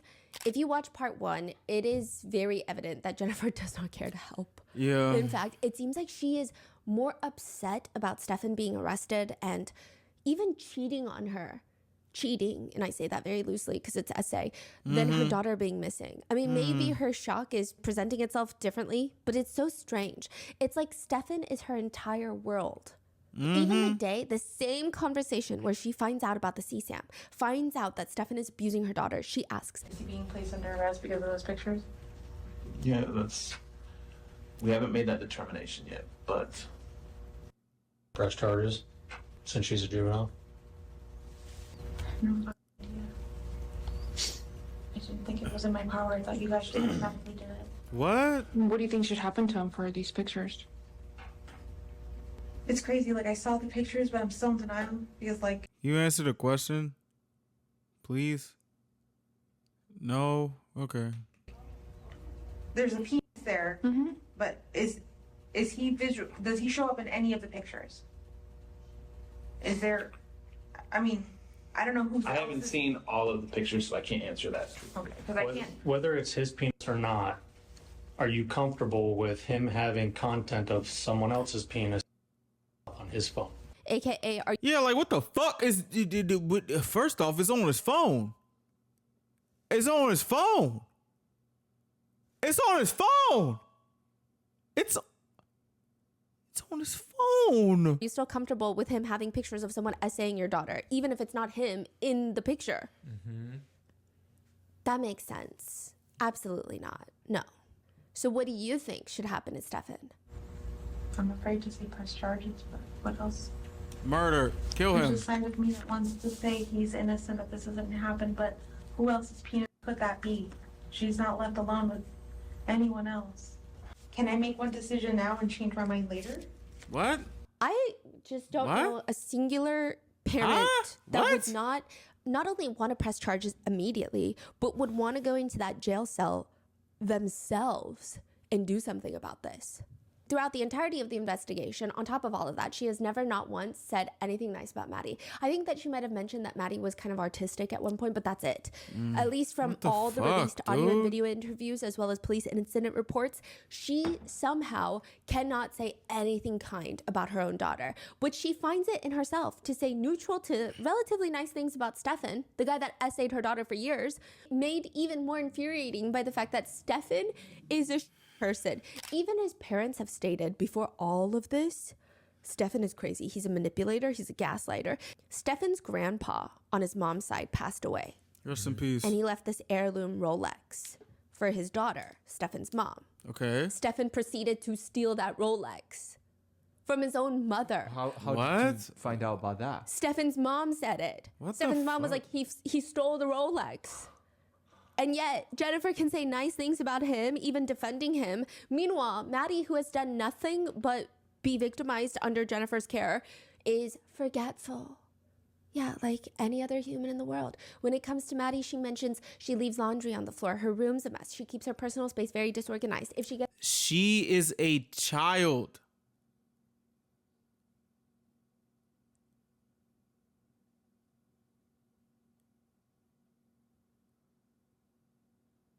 You know, sometimes my brain just can't compute. It just can't compute. Cause what the fuck are you? in trouble for anything, it's always her disorganization and her messiness. She's always behind on schoolwork. She has ADHD. She's forgetful. She'll set something down and completely forget where she said it. She sleeps like a monkey. What does that That's mean? what she says. What Even is- after Stefan's arrest. The detectives ask her, what is Stefan's relationship with Maddie? She says, I was going to say really good, super great. He's always been super kind and sweet to Oh her, my very fucking accepting, goodness, warm, bro. and understanding of her because she's got ADHD. So she's kind of a little, I'll say abnormal in the sense that she doesn't act like every other kid. You have to have patience and extra understanding for her. ADHD? You have to have extra. You have to have extra stuff? I mean, I don't. What? For real? What? And he does that really well. This is after she finds out what he did. I think a loving mother would have said pretty much everything else. Maddie's stepdad says she's brilliant. She's very smart. Her favorite colors were green and purple, lavender to be exact, which is both parts vibrant and calm. I mean, people said that Lavender smells well. there's this sereneness to Maddie. Who's Maddie's stepfather? So she has a biological father and a stepfather that is now since divorced from Jennifer. Okay. And she seems closer with her stepfather than she was her biological father. They both don't live nearby. And then Okay. now she's got Stefan, who has never been her stepfather. Like, they never got married. She Okay. recently won Student of the Week. There was this door painting contest at the school, and Maddie's quite creative. She would just get locked in and could spend hours creating things with her hands. She's a Swiftie. She loved making those beaded bracelets or drawing, and apparently she was really good at drawing. Okay. And one of the places that you're gonna see her get so intense, everybody said, is when she's playing volleyball. She's so good at volleyball, but that's when her competitiveness finally comes out. But usually she just gets along with everybody. Her biological dad says, if you ever made My a snarky gosh. comment, Maddie would correct him, saying, everyone's beautiful in their own way. Okay. At the vigil, Maddie's stepmother says, you were and still are the light of my life. So this is her biological dad's new wife. You were and still are the light of my life.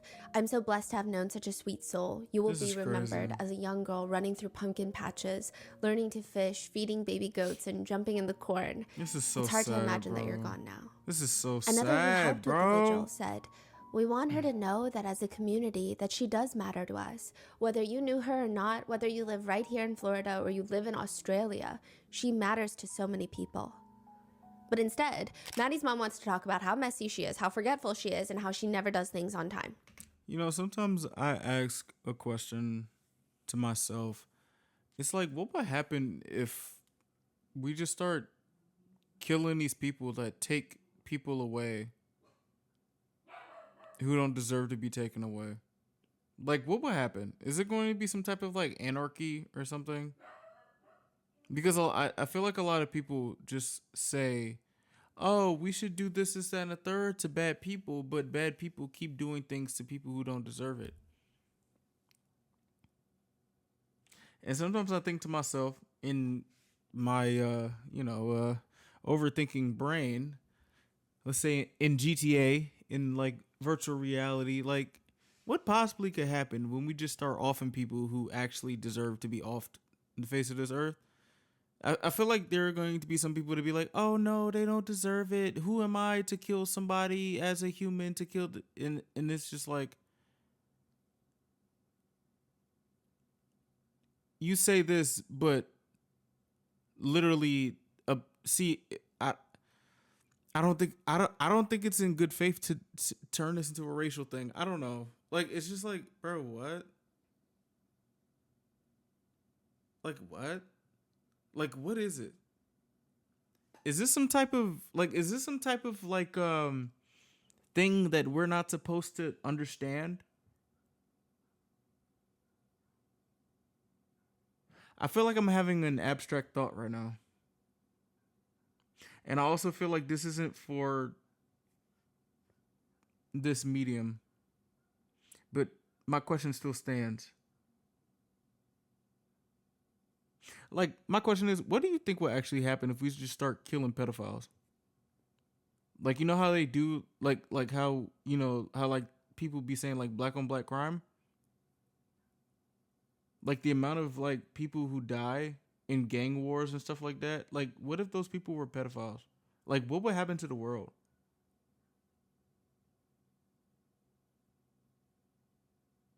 That's a question that I have.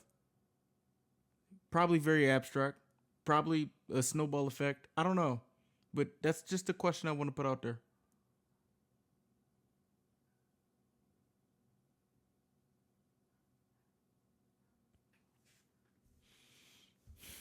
I don't know, dude. I don't know. March 1st, a few days after Maddie goes missing, police have Jennifer Soto in the police station being interviewed. So this is from part 1, the main interrogation. They have not found Maddie's body. They found all the CSAM. Stefan has been arrested. She knows about the abuse and she's being questioned. The police are telling her, like, we just want to find your daughter's body because we don't think that she's alive and you don't seem to want to find her, period. While that is happening, they are doing a press conference asking anyone who has seen anything to come forward, please. If you see anything of interest, call us. And a tip comes in. A man named Thomas calls into the police station. He calls in the tip. I think I saw that same exact car, that silver car that you guys released, that Monday that Maddie went missing. He's explaining everything. The fuck? Do you have the license plate number, sir? No, but I could lead you to where I saw the car because I'm not just remembering everybody's license plates. Okay. Well, do you have the exact address of where you might have seen this silver vehicle on Monday? No, but again, I can tell you pretty much exactly where it is. Like, I don't know if it has an address. It was in just the side of the road. Okay, well, thank you. I just think that that's a little bit too vague. The officer hangs up on him. Thomas is so confused. He's like, what do you mean it's too vague? You just told everybody to call if you saw something. So he gets into his car, drives back to where he could have sworn he saw that silver Lincoln that day, starts taking pictures. Look, it's not the exact address, but here you go. Here's the area. Here's the location that I saw the car. He was changing his tire. I saw a guy change his tire in the car that you're telling me to look out for. What? So who's Thomas? Just a random citizen. Random dude. And he's like, hello, why is nobody listening to me? The spare tire was on the same exact side of the car that the press conference was telling us about. Thomas remembers what he saw. He was driving down the two-way road. One lane going north, one lane going south. There's not really much out there. It's just fields. It's fields and it's nearby Alligator Lake that we talked about in part 1 where all the alligators are. Right. And then he sees this silver Lincoln pulled over to the side of the road. There is a man standing there near the driver's side with a backwards hat. He sees that up ahead. Thomas is driving towards the car that's pulled over on the side. And as he's passing, he sees that the man has something in his hand. Looks like a tire iron. Because he probably has a flat. He's changing his tire. Okay. Thomas is getting closer and closer, and he's going to slow down so he can pass the man safely. By this point, the man is leaned down next to his tire, and as Thomas's car passes, he looks up, and the two of them make direct eye contact. Oh, Thomas did not gosh. forget that face. He believes that face is Stefan Stearns. Holy shit. Ew. Thomas calls again. He's like, Oh. I'm going to call again till the authorities try to listen to me because, hello, I saw what I saw. They do take his tip seriously. And an hour later, March 1st, 2024, Maddie's body is found in farmland on a big plot of land near where he said he saw the car. Fuck. Like just in the bushes? Yes, My near a line gosh. of bamboo trees. Oh. She was wearing a green hoodie, blue jeans, and she was left lying in a fetal position. Rest in It peace, is bro. most people's beliefs that he was trying to drive to Alligator Lake to dispose of her in the lake. He got a flat tire, drove as far as he could on that flat tire, but eventually he had to pull over, and he couldn't get a spare tire with Maddie in the trunk. So he placed her body near the bamboo trees, fixed his tire, drove home. Oh, fuck no, Maddie's bro. cause of death is strangulation. Do you know what derivative immunity is? No, I don't. There's been a lot of outrage online that Jennifer Soto has received immunity for this case, but that is not true. She's received derivative use immunity, which means for this interview that she had in April. So the main interrogation was done March 1st, the day of the press conference, the day that Right. Maddie's body is found. Right. They questioned her again April 18th of 2024, and whatever she says in that interview, no evidence that is taken directly from her testimony can be used against her. Right. But she does not receive immunity in this case. She can still be prosecuted based off of independent evidence that is found against her. Okay, so let me Okay. try to create a scenario. Okay. John is caught, and he was doing a minor powder transaction. He was purchasing powder from a good buddy of his. Okay. When he gets arrested, he's talking to the police, and he says, I actually have information on a bigger powder operation. Not a transaction, a whole operation. I can lead you to the big guys upstairs. But he's very scared because once I tell you about it, I'm incriminating myself. Right. The authorities will then give him derivative use immunity. That means his testimony cannot be used directly against him Ain't this what Rue did in E4? What the fuck? in What? the future prosecution. Okay. 'Cause you can't incriminate yourself. So let's say John tells him about the warehouse where they're storing the powder. Right. Authorities go, they raid the warehouse, find the drugs. They cannot go and say, you knew about it, so we're arresting you. Unless John's other buddy, Kevin, comes along and Kevin says, hey guys, look at this picture I have of John in a lab coat cooking up in that facility. So pretty much, it's like if you're in a crime, you better make sure that nobody has you implicated in a crime, because if you're going to snitch on the bigger operation of the crime that you're doing, you're going to get immunity, but you have to like roll the dice and make sure nobody took a picture of you in that crime. And you mean to tell me court ain't no fucking game? Yeah, okay. Then he can be prosecuted for the drug charges, just not through his own evidence. What the The fuck? police have to show that they obtained evidence against John through a completely independent source that is not John himself. Yeah. But don't they usually do that to get some, like, lenience on their previous crime, right? Yes, so that could work as well, but in this situation, I mean, they just want Jennifer to feel safe enough to say something. Right. Because she's not being charged. As of Yet. right now, Yeah, yes. okay. As of right now, we don't know if she will be. The detectives describe it to Jennifer as, quote, I also explained derivative use immunity, which means if you said there was a gun, and obviously there's no gun in this case, but you say there's a gun buried in your attorney's yard, we cannot go dig up that gun, even if you told us that. Yeah, the gun is used. It was right there in his yard. We cannot go dig it up. We wouldn't be able to do that. We would have to show that we learned all those things independent from this interview. Interesting. Now they could go around asking, hey, does anybody know where the gun is? Yeah, like what the fuck? What? Okay. So there's one pertinent part of this interview. I mean, a lot of this interview is just repeats of what she said happened on Monday, or at least one variation of it, because all these people keep changing their stories. But there is this odd part where the officer asks her what Maddie would have eaten on her birthday party the night that she went missing. Jennifer lists off a Puerto Rican dish, and the officer says she's gonna have to spell it out for him because he's, he can't really pronounce that. And she laughs like a little too hard. What? It's just weird. Okay. What the fuck? She's like, ha ha ha ha. But the main thing to come out of this interview is she states that there was one morning where Maddie just could not wake up. Jennifer assumed it was her medication problem because she's on sleeping pills, that maybe they gave her too many meds too late at night, so she was still groggy in the morning. But she later realized that it was because she and Stefan weren't communicating well, and she assumes that she had given Maddie her nighttime meds, and then Stefan gave her nighttime meds. He claims he didn't know. What? But they effectively double dosed her with sleeping pills. So y'all communication is just fucking terrible. Like what? Like this is y'all failed this girl. Like, huh? What the yo? Now, mind you, in a lot of the CCM videos and pictures, Maddie was asleep. Oh So it feels like perhaps Stefan was drugging her. The officer also hints at the fact that there's a conversation on Jennifer's phone about Maddie suspecting that Stefan had given her THC pills. But Jennifer claims, I don't remember that. And the topic moves on. Now, I assume we're going to hear more from that later on. I don't know. But a few other things from this interview include Jennifer had apparently told an officer early in the investigation that the sleeping arrangements with herself, Stefan, and Maddie were so strange because Jennifer's sister was staying with them. So she's like, oh, well, we all had to sleep together because Jennifer's sister was here. But turned out not to be true. Jennifer admits that that was not true in this interview. Okay. The conversation of her weird text message comes up near the end of this interview.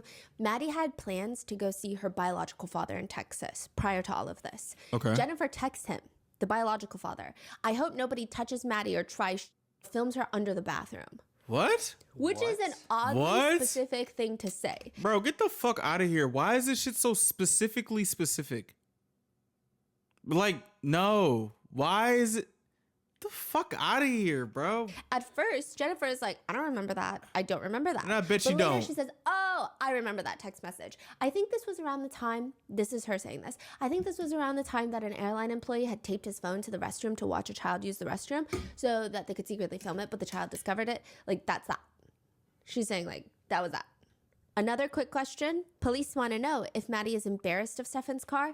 If that's the case, why didn't Stefan just take her to school in Jennifer's car so that he could drop her off at the school, like at the front gate of the school? Now, side note, it's pretty clear that Maddie, you know, she's deceased. At this point, they found her Rest body. in peace, rest in peace. Stefan had no plans of dropping her off, but they're asking Jennifer why you didn't question that as a mother.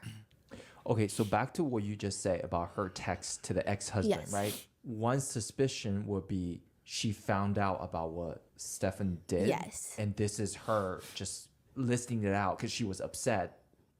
Now, mind you, Stefan was filming the roommate under the door. Yes, Right. yes. Right. And that will make her, you know, Yeah. she no longer is innocent. In Exactly, this, because she invites him back into the house. Yeah. We don't know how, maybe she just saw he was secretly filming Maddie. Allegedly, this is our speculation theory, of course. I guess. And then still, why let him back into the house? Right. Like, what? Jennifer says she didn't question it because Stefan is not insured on her car. You did let him drive your car after this occurred, though, right? Yes, but he was very insistent because he wanted to go look for Maddie, and he had a spare on his car because he had a flat, so he couldn't drive his car. So he just really wanted to go out. But what about this text message? June 16th, 2023. You texted Stefan this. Maddie's no longer sleeping with me. I My can't risk gosh. it. Yeah, what the does that fuck? mean? What? No idea. No, you do. The most innocent reasoning would be, and it's not even that innocent, but the best case scenario would be that Jennifer was referring to not getting enough sleep because Maddie is a rough sleeper. But that means that was in 2023. If she said that Maddie is no longer sleeping with me, I can't risk it, she was claiming to the police up and down, Maddie always sleeps with me. Usually she doesn't sleep with Stefan. Stefan doesn't sleep with us. It's always me and Maddie. She never sleeps alone. So if she's Bro, not what the sleeping alone fuck? and she's not sleeping with you, who is she sleeping with? That's the most innocent variation of what that text could mean. Like, But what most the netizens fuck? feel like this cryptic text means something else. There are speculations that Jennifer knew about the abuse, and even when the three of them shared the bed, he was theorized, this is a theory, that he was allegedly taking pictures of Maddie and essaying her in the same bed. Can't risk it. Netizens either think that she's referring to, I can't risk Maddie waking up in the middle of the night and knowing that I'm also here. Or I can't risk it, aka you're creating CSAM and my sheets and pillows are all in the background.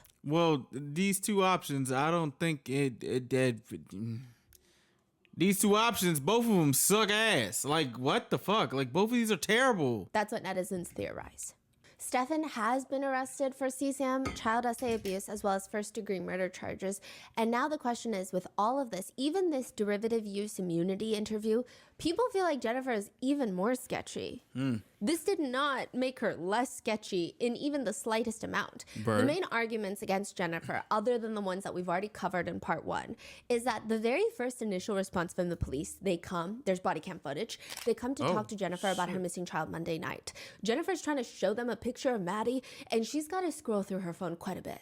Damn. A lot of netizens and parents think this is so strange. They state, if your child is not already your phone background, you've got pictures of them everywhere in your phone.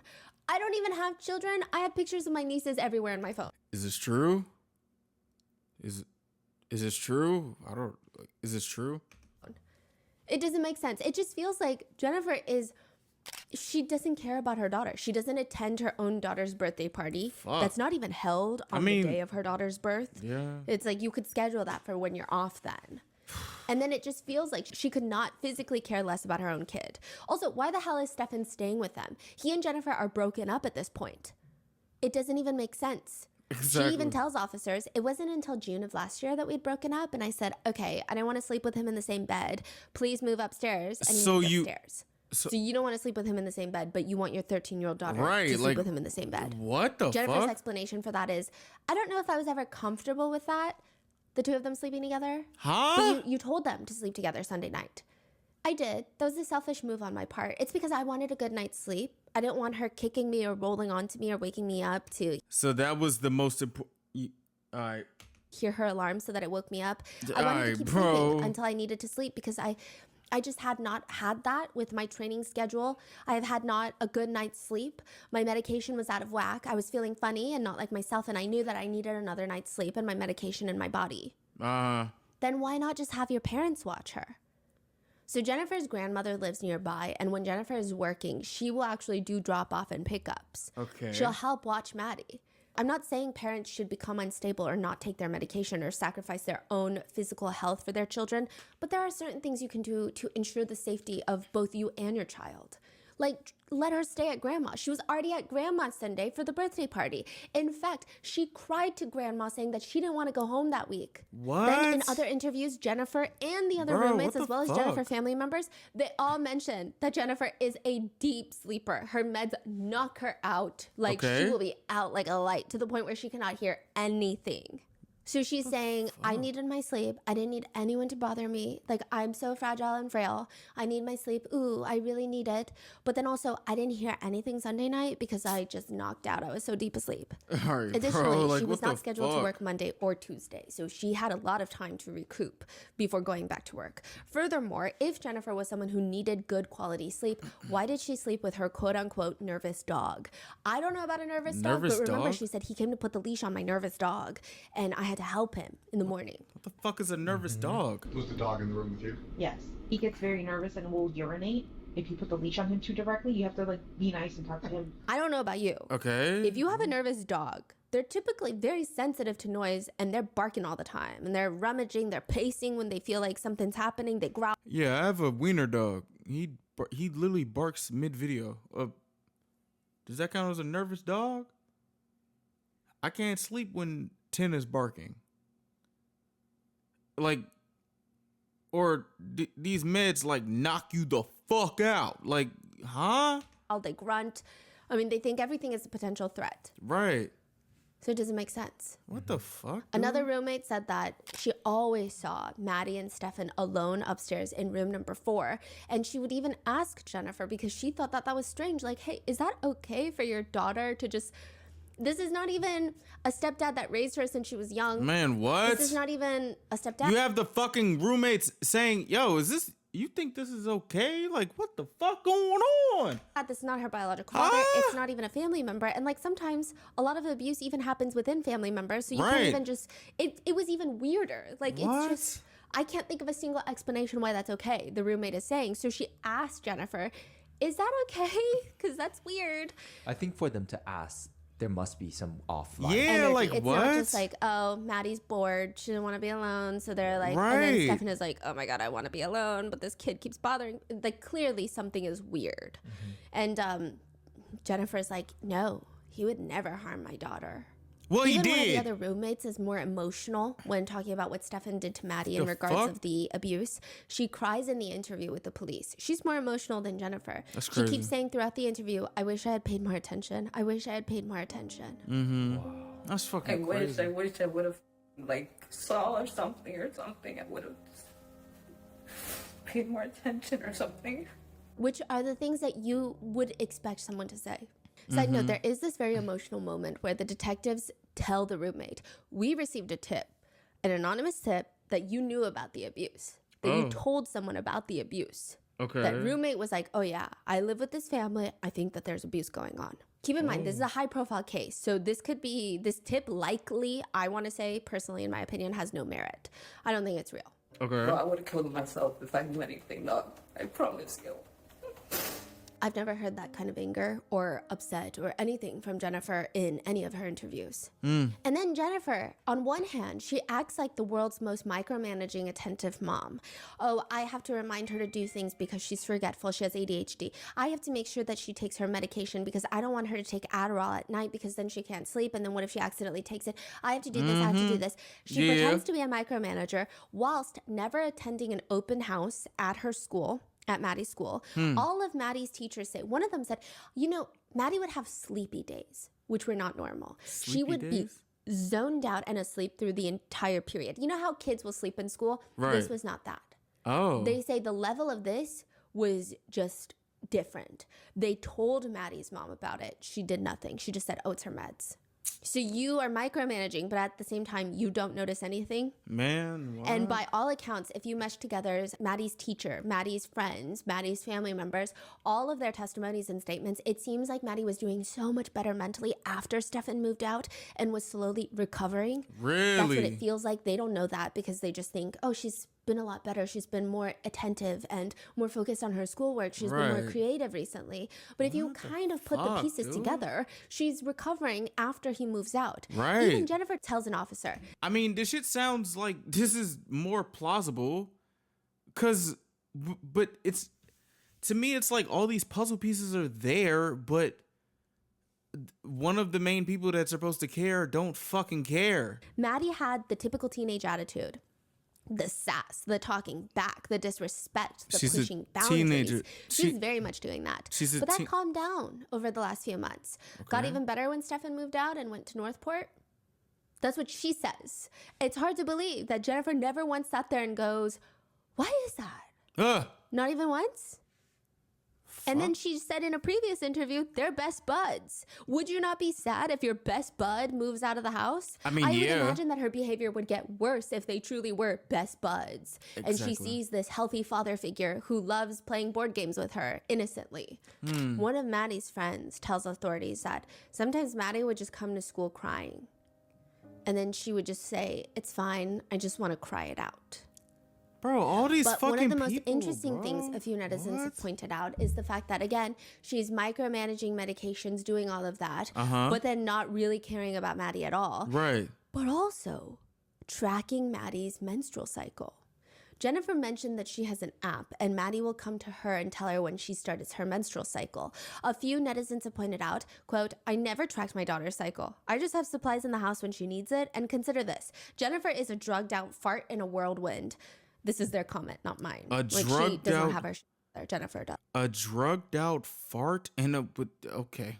does. Okay, she does not. Does she seem like a micromanager and super involved mother to you? But now she's tracking her menstrual cycle of all things? Now, according to Jennifer, she says, my entire day was focused around Maddie. I would wake up first thing in the morning, make sure she's ready, make her breakfast, get her backpack and water bottle ready. If she's taking lunch, get her some lunch ready. This is me doing this while she's getting ready. Make sure she takes all her medications before school, take her to school, come back. She was my entire life. Everything I did every day was for her. But again, according to teachers, she never even attended her daughter's open house. Right. But then she's tracking her menstrual cycle.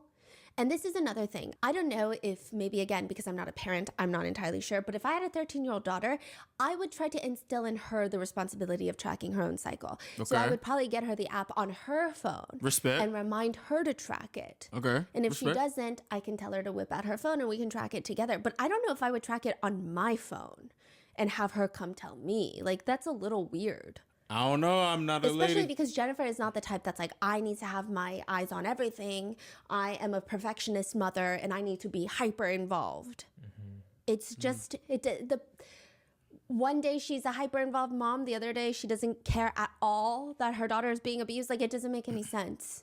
And then there's all the other small inconsistencies. The day that Maddie goes missing, she goes to pick up Maddie from school, but she only waits outside for 10 minutes. Some netizens feel like she knows that Maddie's not coming out of school because a lot of them are saying, I wait for my kids for like 30 minutes outside and they take forever and they're annoying. Yeah, I asked my grandma when I didn't come outside for after school. She was mad as shit at me. Like, what the fuck? You know, it's like, it happens. She also says it's normal for Maddie to forget her phone, but the officer tells her straight up in the interrogation room. Her cell records and her cell data from her cell phone show it is not common for her to leave her phone at home. Well, It's common for her damn. to go to school with her. Wow. When a teenager leaves their phone at home, it's what they're attached to it. She's left her phone home multiple Her cell data shows that normally it goes with her, so that's intentional. You know it's intentional because he left his too, right? Whether it's an accident last Friday, this Monday was not an accident. Oh my gosh.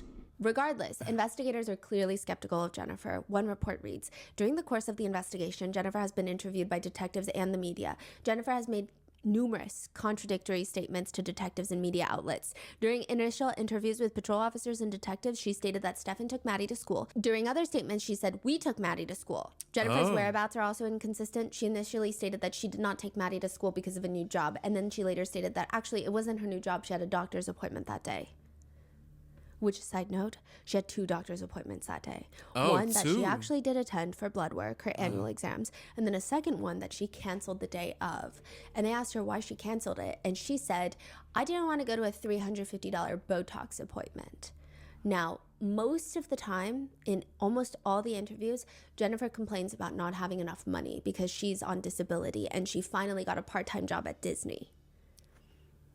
So maybe she is a horrendous financial manager. I I mean, could see shit, that man. totally. Regardless of whatever is going on, there's no redeeming qualities about decision making here. But also, $350 Botox appointment is I don't even know how much that shit lot. cost. Okay. So why did she book it if she thought that was too much money? Right? we don't know. Fucking know. It's not something you find out the day of. Yeah, oh, like how much it is. Yeah, Yeah. it's weird. There is a whole theory connected to this that we're gonna get into in a second. Oh Lord. Now, multiple officers tell her straight up to her face that they feel like she's covering up for Stefan. And her reaction? Her reaction is, no, I just want you to understand that we're all the same. We all have ADHD. We're all forgetful. What do you mean? We As all, in all her, of y'all? Stefan and Maddie. All And y'all then got. at the end of one interview, she even asks, how long does somebody go to jail for something like this? Please tell me it's so much. It sounds like she's trying to ask how long Stefan is going to jail, but she doesn't sound like a parent that's like, he better be behind bars for the rest of his life. Otherwise, the day he comes out, I'm going hunting. Like, that's not the vibe. It's giving, how long is he going to be gone for? If he did something to her that led to her death, yeah, he's going to prison for life. Yeah, what the fuck? She lets out a sigh. 21 of them lives. 21 lives. 21. But it doesn't sound like a sigh of relief. It almost sounds like a gut punch sigh. A to gut me. punch sigh? Like someone who is told very bad news. Okay. The cop continues. He's probably going to prison for life for the essay charges and the CSAM charges. So, like, multiple life sentences. Yes, Fine. motherfucker. Kim. Oh my God. What does that mean? Fine? Yeah. What do you mean fine? Yeah. Fine is a weird comment. Yeah. Fine. It's not good. Shit is weird, He deserves bro. it and more. I hope he gets the death penalty. It's not that. Yeah. It's like, fine. Him. It's weird. It's so weird. She also mentions how she trusts him very, very much. She trusted him all the time with her daughter. But also in the same interview, she mentions that he has bad judgment, doesn't make good decisions, stole money from his parents, stole a Rolex from his deceased grandfather, lies to his parents nonstop. She even admits that when Maddie's Christmas money was stolen, she and Maddie thought that it was Stefan briefly before the money turned up again. But the fact that you think that he's going to steal your daughter's Christmas money. Right, what? But you trust him? This is weird as hell. When asked if Stefan ever expressed that he wanted to essay a child, she says, not a child. Which is already a bad way to start. Excuse me. What the fuck is you saying to me? But he told me he graduated high school later, like older than 18. He dated someone younger than 18. She was 15. I don't know how old he was at the time, like 19, 20. But he was an older kid in high school. He graduated. The age got 1 to 2 years older. What? Graduated late. But again, you trusted him with your 13-year-old daughter? Exactly. She will also say, I believe he did this stuff, but I don't think he ever did anything evil to her. Okay, like this stuff happened, right? But what if that's completely a side thing and not having to do with her being missing? Like, what if, I just don't think Stefan would have done anything to her. And another, I know this happened, but I'm not convinced that he didn't take her to school. I'm not convinced he's the reason that she's gone. Because why crazy. Monday? What's the motive? Why that day? Why the day after her birthday when we were supposed to spend the entire week together and have such a great time? We had plans. I just can't think why she was taken. Not by anybody that I know has done something to her, because I feel like nobody I know would do something to her that would hurt her, would murder her, or anything like that. Someone you know essayed her for years. What do you mean no one you know would hurt her? Like, it's possible that his story might be true and somebody else could have taken her. Like, I'm just thinking, like, what if we're focusing, like, okay, the sex things happened, right? But what if that's completely a side thing and not having to do with Bro, this? Like, I've never seen somebody like cop pleas for some shit like this before. This is boggling my mind. I'm over here nervously combing, but I usually nervously comb all videos. But it's just like, bro, not nervously comb. It's just like a self-soothing thing. Dog, what the fuck? Like, yo, what? Like, this shit, oh yeah, maybe the sexual stuff came out. You don't even, like, pause to be like, oh no, this is weird. What's coming out of my mouth right now? But you pause with the cuckoo clocking. Her missing. Another bizarre thing, she talks about how her mom ingrained into her body to never trust a man. Exactly. Her mom hated Stefan, and she admits it. Oh. That's why Stefan wasn't even invited to Maddie's birthday celebration, because her mom absolutely despises Stefan. So the woman that you proudly state ingrained into you to never trust a man doesn't like this man, and you still don't see any red flags. It's just weird. Yeah, it's weird. Now, one frustrating thing that I noted was she is oddly detail-oriented for the most useless things. When it comes to things that will actually help find Maddie, she'll say things like, I want to say 9 a.m.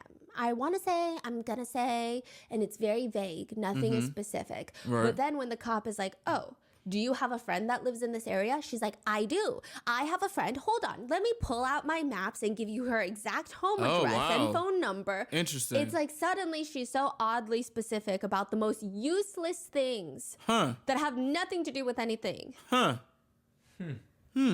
She's always guesstimating the important things. I'm going to say, I want to say, but then when it's actually important, like, that's it. That's all she does. This is sick as fuck. Later, she is told that Maddie is deceased, and the officer is telling her that he doesn't want her to be surprised when that information is released to the public, because there's going to be a press conference.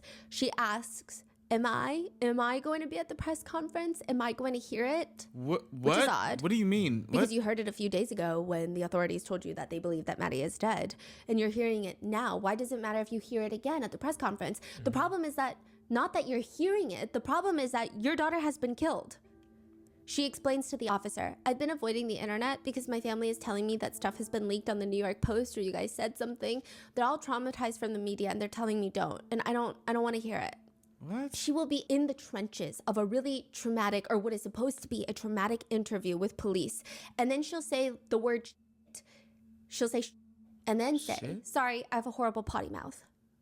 Another odd moment is that she keeps continuing to say that she doesn't believe Stefan would ever hurt her child. Bro, and she says, he did. Quote, this is a very bizarre quote. Before those images, I would have said absolutely not. But if you're telling me that on the other side of that penis they showed me was her with her mouth, then there's nothing else I can believe. That has to be true. But before that evidence, I would have said no. the way she's describing. What the fuck does that even mean? Some netizens are like, it feels like she is describing seeing a picture of her husband and a mistress. Clearly, she doesn't care about the daughter, and she don't all give she a cares damn. about is like, can you 100% verify this man that I like was intimate with someone else. What's even more bizarre is both Stefan and Jennifer will constantly talk about how forgetful Maddie is because she has ADHD. But if you go through all of the police reports with Maddie's friends, family, teachers, counselor, they all mention one condition, and it's not ADHD. It's the fact that she has asthma and carries an inhaler. So most people would assume if your daughter is missing, you would tell the police she has asthma. She needs her inhaler. That is true. I can't find her inhaler. I don't know if she has her inhaler. What happens if she has an asthma attack? Well, but that's what happens when you have somebody that actually cares about her. Rest in peace to Maddie, bro. What the fuck? Because yes, ADHD is a debilitating thing. But asthma, like you're talking about in very serious situations, it could be life or death in a minute. Jennifer also states that Stefan would sleep with his shirt and his boxers, sometimes pants. But from Stefan's own Reddit comments, he responds to a threat. Sometimes pants. With your daughter. People who sleep naked. Why? He responds, shirts and shorts get caught up in the sheets. Naked allows you to move, turn under the sheets without them getting caught up around you. No, the fuck it doesn't, you freak ass boy. What?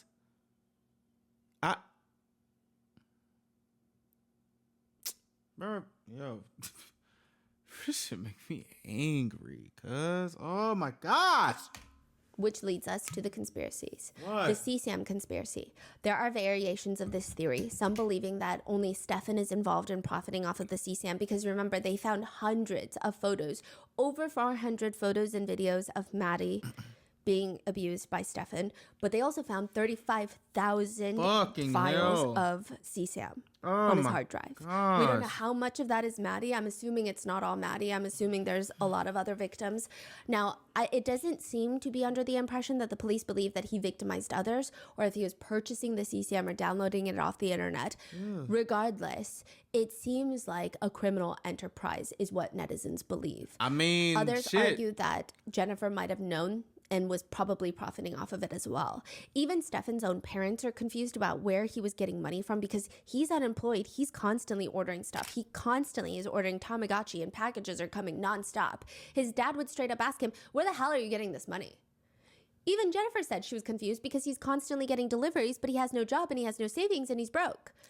One of the roommates said in a police interview, the only time she ever saw Stefan act nervous was the day of Monday morning. He was acting a little bit nervous. She didn't recognize it at the time, but it was odd. We went over that in part 1.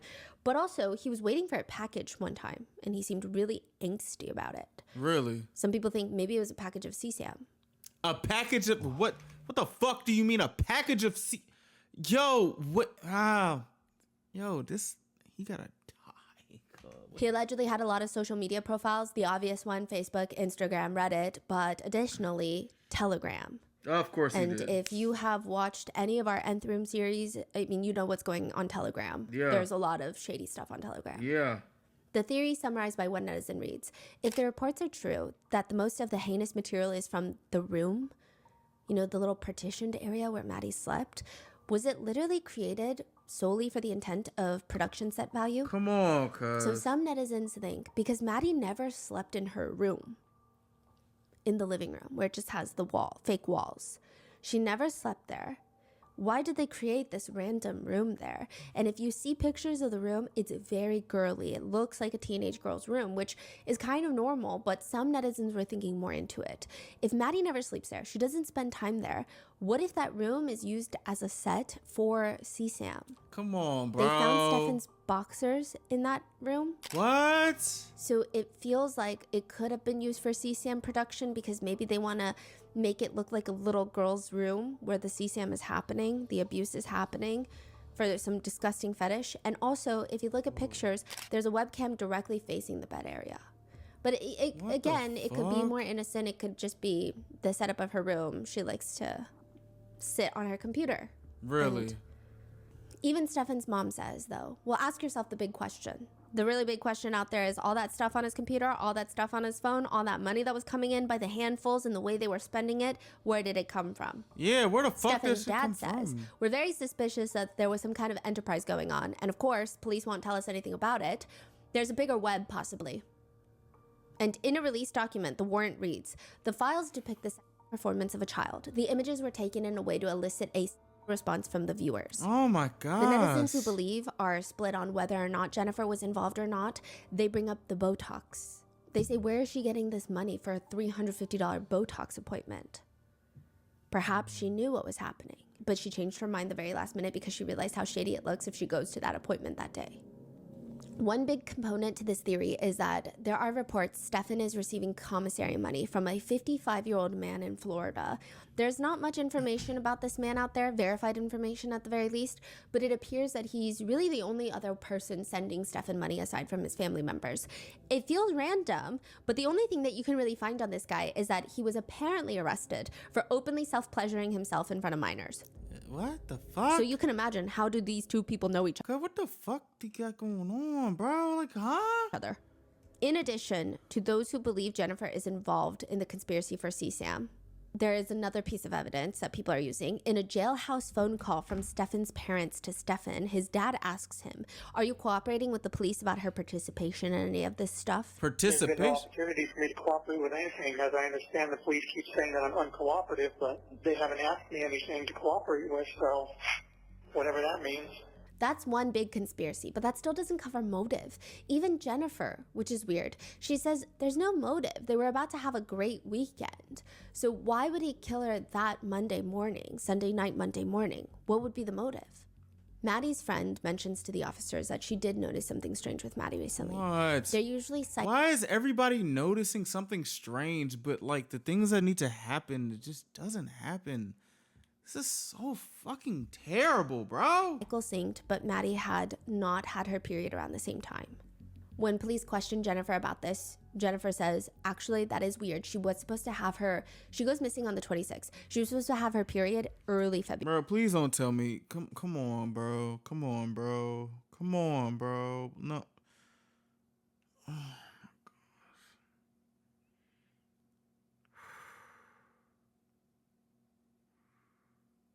come on, cuz. February, in the beginning of February, and she did not.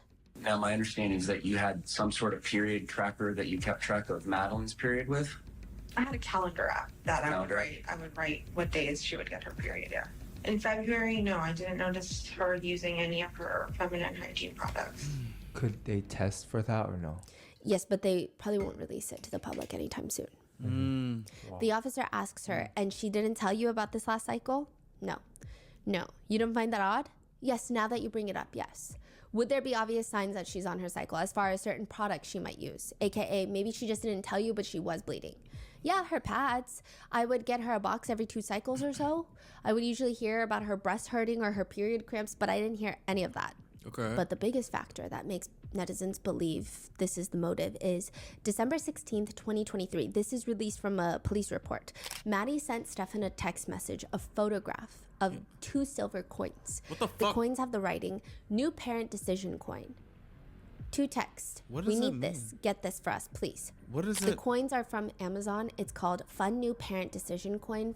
And in the product description, it reads, gifts for new mom and dad, parent gifts, baby shower for $4.29.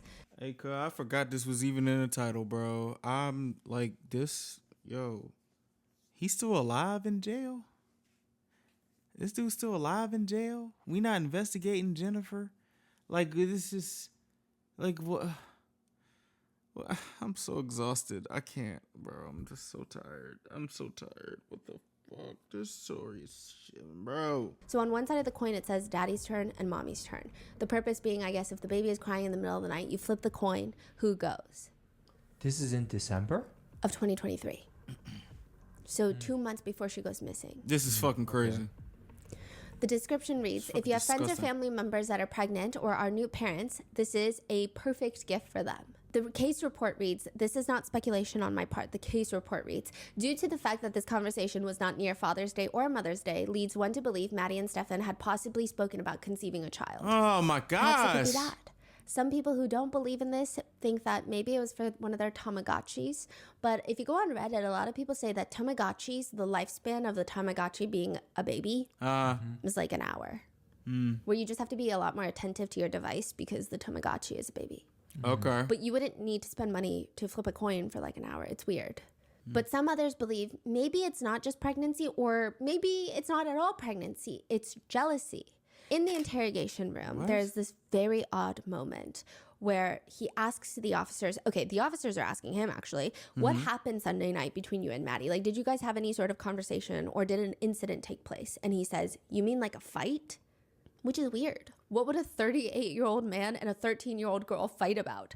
It's one thing if you're a good parental figure and you're butting heads over some sort of disciplinary situation, but I would hardly describe that as a fight. Exactly. He tells officers, no, Sunday night was completely normal. She was very happy, and she was telling him about a crush that she had on a boy at school.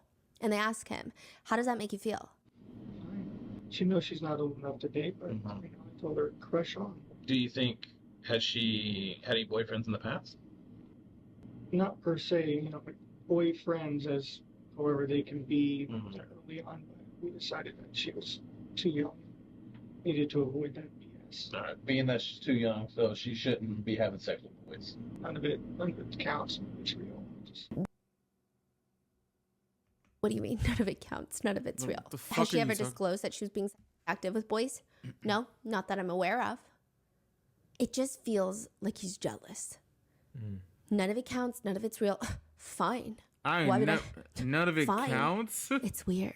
None of it counts. Perhaps it's a combination of jealousy, pregnancy, and potentially control. Like I said, everybody said that Maddie was getting better. Maybe he felt like she is loosening from his grip, and it's only a matter of time before she tells somebody. But with the potential control narrative of if control was the motive, it doesn't make sense how he could allegedly kill her, because it's even more risky than what he's already done. But another aspect of this conspiracy is that maybe he thought that he would never get caught.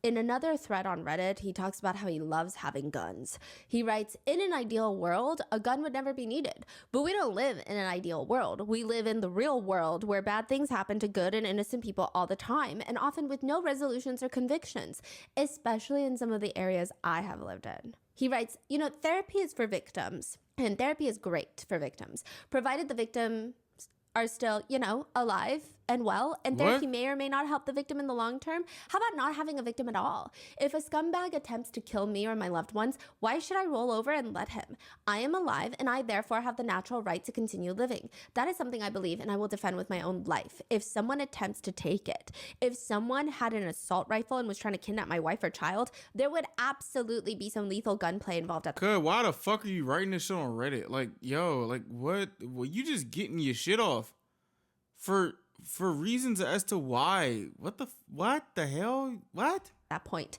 I would not sit idly by and just let it happen and hope that the cops do their jobs well and hope my loved ones aren't too molested or too murdered by the time that they're found, if ever.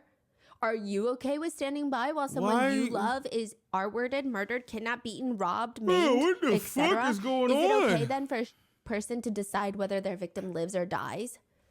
Which is very rich coming from him. Yeah, what? Considering what he's accused of doing. So you've got the CSAM ring allegations, which, side note, I believe that a choir teacher, Madeline is a good singer, by the way. She was in choir. A choir teacher at the same exact middle school that Madeline Soto goes was arrested for having CSAM on his phone. This is my gosh, what the fuck? What is happening in this school? Recent development. From this case? From this case. I don't know if Stefan is talking, cooperating, ratting people out, or if they're just taking a good look at everybody nearby. But there has been an influx of people getting arrested in that Central Florida area for CSAM charges. Why is it? Maybe it's connected, maybe it's not. I think we'll just have to wait and find out.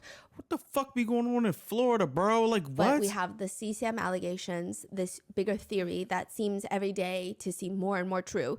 And then you have the motives, jealousy, control, and ultimately the biggest theory and motive, pregnancy.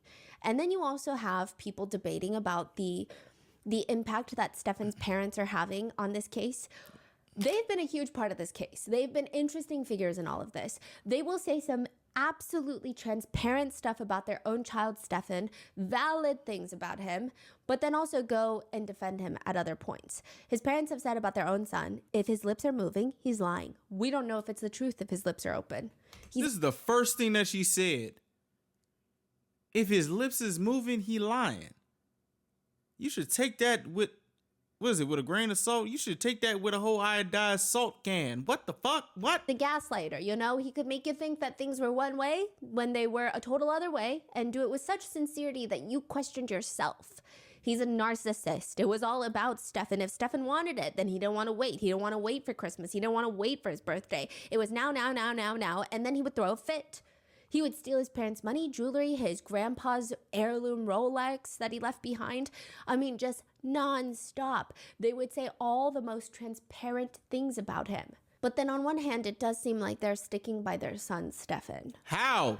So Stefan's jailhouse calls have been released, and in one jailhouse, and some of his emails, in one jailhouse email from Stefan to his father, it reads, "Hey, I just got access to my tablet again. They have moved me to a regular isolation cell in C-Pod now. Presumably, this is where I'll stay for a while. It's not exactly the Ritz.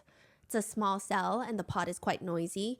I didn't think that I would miss the medical pod, but now I wish I was back in that big cell. Why is he still where alive? I at least could partially see out the window and look at the sky and the grass and the trees off in the distance as they swayed in the breeze.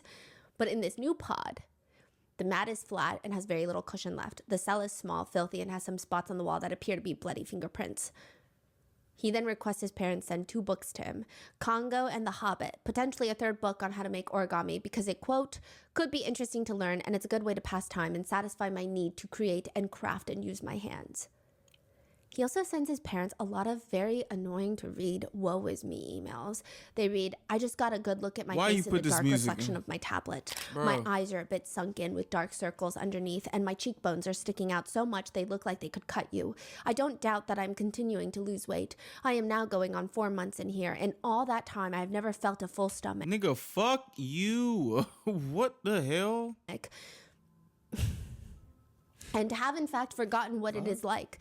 There is never a time these days when I don't feel hungry, even right after a meal in which I completely clear my tray. I still feel hungry. Write me a monologue. You're like, Nobody what the- cares. you don't give a fuck, Later nigga? in the email, he asks for more money. I have only 7 coffees left, which is dangerously low for me. I usually Man, you better sip and you better do 20 sips per day, motherfucker. You ain't talking about all this other shit. Like, what is you talking about? I only got 7 coffees. Nigga, fuck you and your coffee. Like, what? Why? No. like to have 2 a day. Why are you still alive? That's my question. Why are you alive to worry about some fucking coffee? And have started rationing down to 1, but soon I will have none, and then I will really be glum. I also only have 3 people. Why the fuck is he rhyming in Dr. Seuss? What do you mean? I'm down to 1. Then I will have none. Then I'll be glum. Nigga, fuck you. No. Why is he? Oh my gosh. Pieces of root beer candy left, so things are getting quite bleak here for me. Stefan calls his dad from jail and denies the murder. He says, Obviously, it's not true. I never would have wanted her gone for any reason, so, premeditated first degree is kind of a punch. that he's getting charged with that. He's like, whoa, that's unnecessary. That's overkill. That's basically his tone of voice. What? Annoyingly, he goes on to talk about how that week was going to be a great week. Why would he have motive to kill Madeline? He says we were all very happy that I was there. We were happy that the 3 of us were together. It was The shit that's frying me is like, oh, now are we supposed to just be focused on the fact that you keep saying that you didn't kill her? Like, we know you had all these, you were abusing her, raping her. Like, what? Like, what? No, you're not finna just say, like, all right, they have no meat. Oh, it's overkill.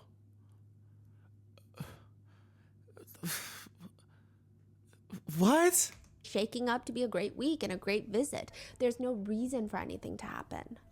He also mentions about the whole situation with Madeline, the essay situation. Well, I didn't start it.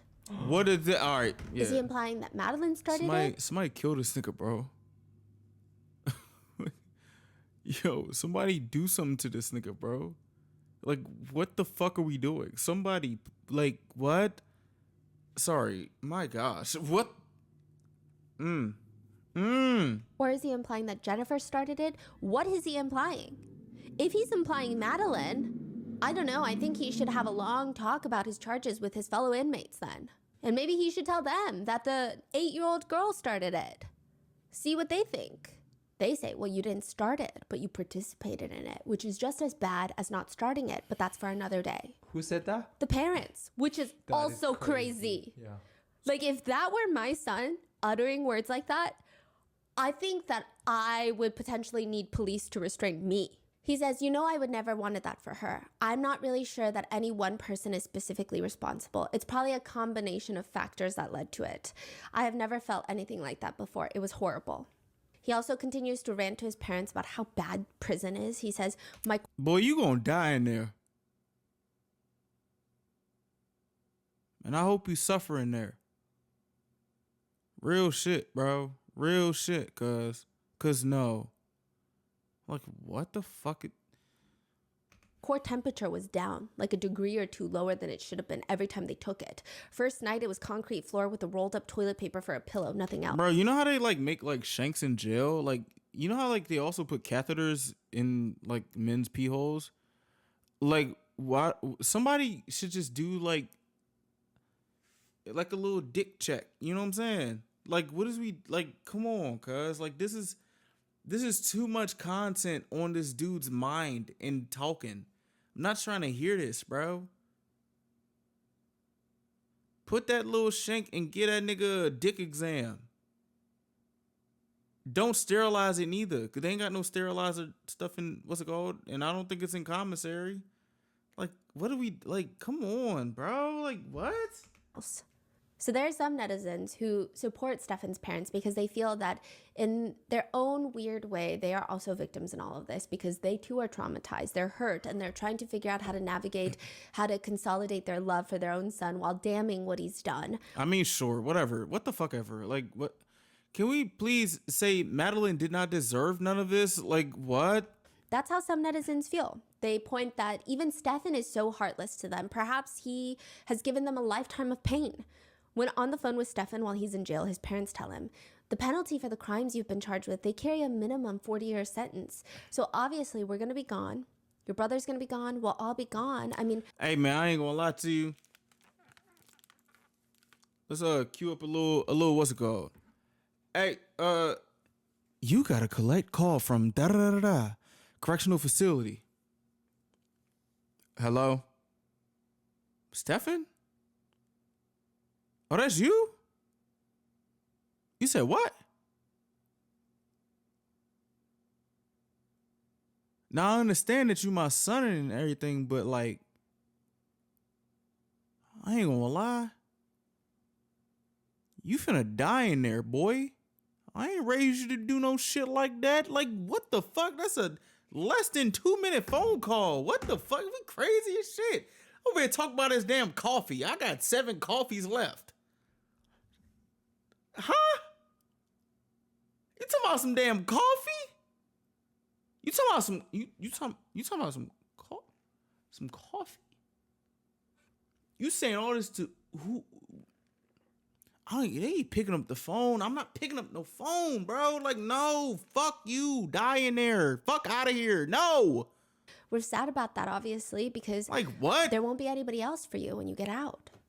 Stefan does. And also, at the end of the day, I don't know like a parent's love, but it's just like, for me, it's some things that are just, no, I didn't raise you to be this way. Why are you, like, what? Like, huh? Like, we didn't instill this in you. Where the fuck did this shit come from? No. I'm not talking to you. I'm gonna figure out what happened and why you inject, nigga, what the fuck did you do? Tell me what you did. Be honest. And we gonna bang that motherfucking phone on you. You crazy as shit, boy. What, huh? Care. His response is, yeah, well, I'll be lucky if I'll have another 40 years left in me either, so. You ain't finna have 40. Fuck is you talking to like that? Boy, oh my gosh.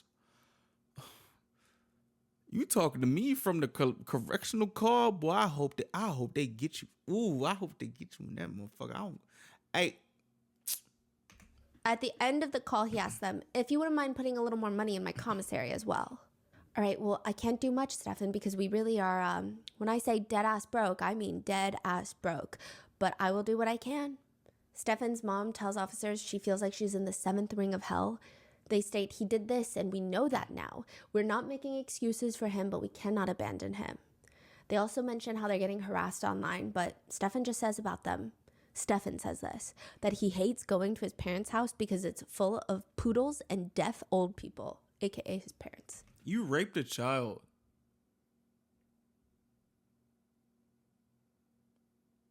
Like, nothing in terms of standards is, no. You don't get these privileges of nothing. Like, ever. Cuz you got 21 life sentences, cuz. I ain't never heard that before in my life, actually. Like, what? You talking about some damn poodles? You will never see a poodle in your life.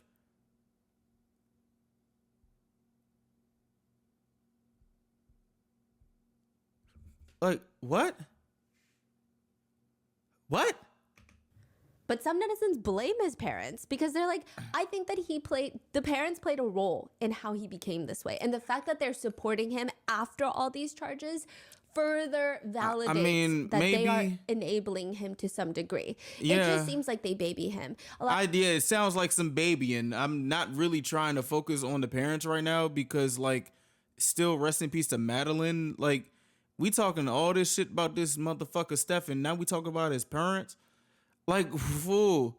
I can't wait till Stephanie gets to the eulogy where she talks about how good of a person Madeline was. Like, I'm tired of hearing about this nigga, bro. Fuck this nigga and his coffee. Like, huh? Like, what? A lot of netizens express frustration with the fact that he's nearly 40 years old. He's doing nothing with his life. His parents just let him. They pay his rent. They let him stay in his room painting figurines all day, sleeping all day, just eating dinner whenever they have food prepared. His room is so dirty that his mom wants to put on a hazmat sticker over his door. But again, they're letting him. They complain about it, but they're letting him. They also talk about how the poodles are noisy and it just causes so much tension in the house because Stefan doesn't sleep at night. He sleeps through the day. And if the poodles bark in the day because, I don't know, the mailman is coming, then Stefan will have a flare up. AKA it sounds like he has anger issues. This is, again, a 37-year-old man. In the same interview, Stefan's parents will talk about how... 37 years old, living in my crib, and you yelling because some poodles is... Excuse me. Okay. He has a high IQ and he's highly intelligent, and they say that his IQ is bordered on genius. He's a rapist and a pedophile. I don't give a fuck how smart you are.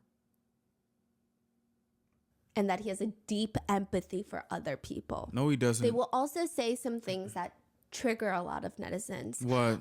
The mom is asked if she saw any of this, if she saw any alarm bells go off. She states that when Jennifer, Madeline, and Stefan had come to visit their home one day, they had noticed that they all slept in the same bed.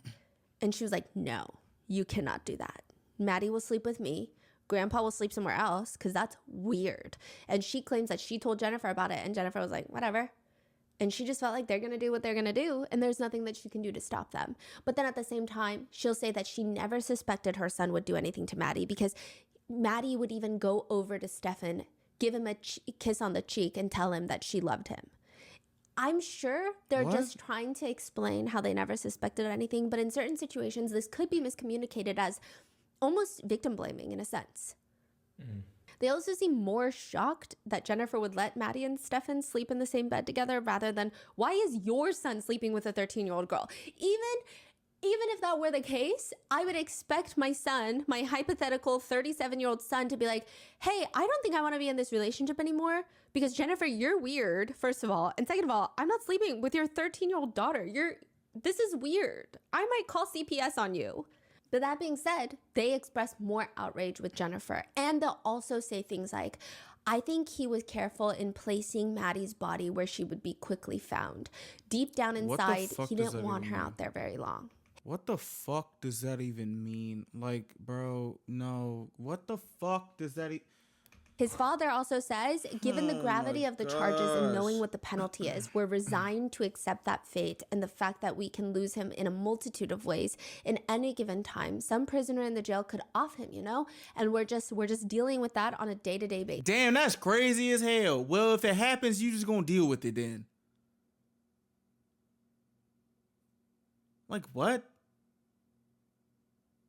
I'm sorry, bro. Like, I don't... What? What? Like, what? No. Again, Lord forgive me for being non-forgiving right now. I don't know. Like, no. If that happens, that happens. And that's just what it is. Rest in piss, motherfucker. The fact he's still alive is pissing me off. Like, why are y'all... What? Cook came over the house and everybody's sleeping in the damn bed and everything. Like, that don't seem... Like when in Jennifer... okay. Like, okay. Like, what? Huh? And y'all talk about some other... Like, what? Niggas, they just being like, no, they just being like, they don't give a damn about Madeline, bro. Like, what the fuck, fool? Like, he probably gonna get off in jail. The nigga got 21 consecutive life sentences. Who the fuck? He says.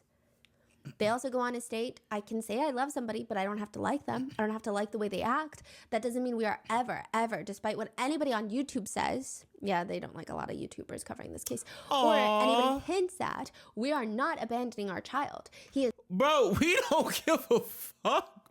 You don't like nobody on YouTube? Oh, I'm sorry. I'll take this yellow mark for this video.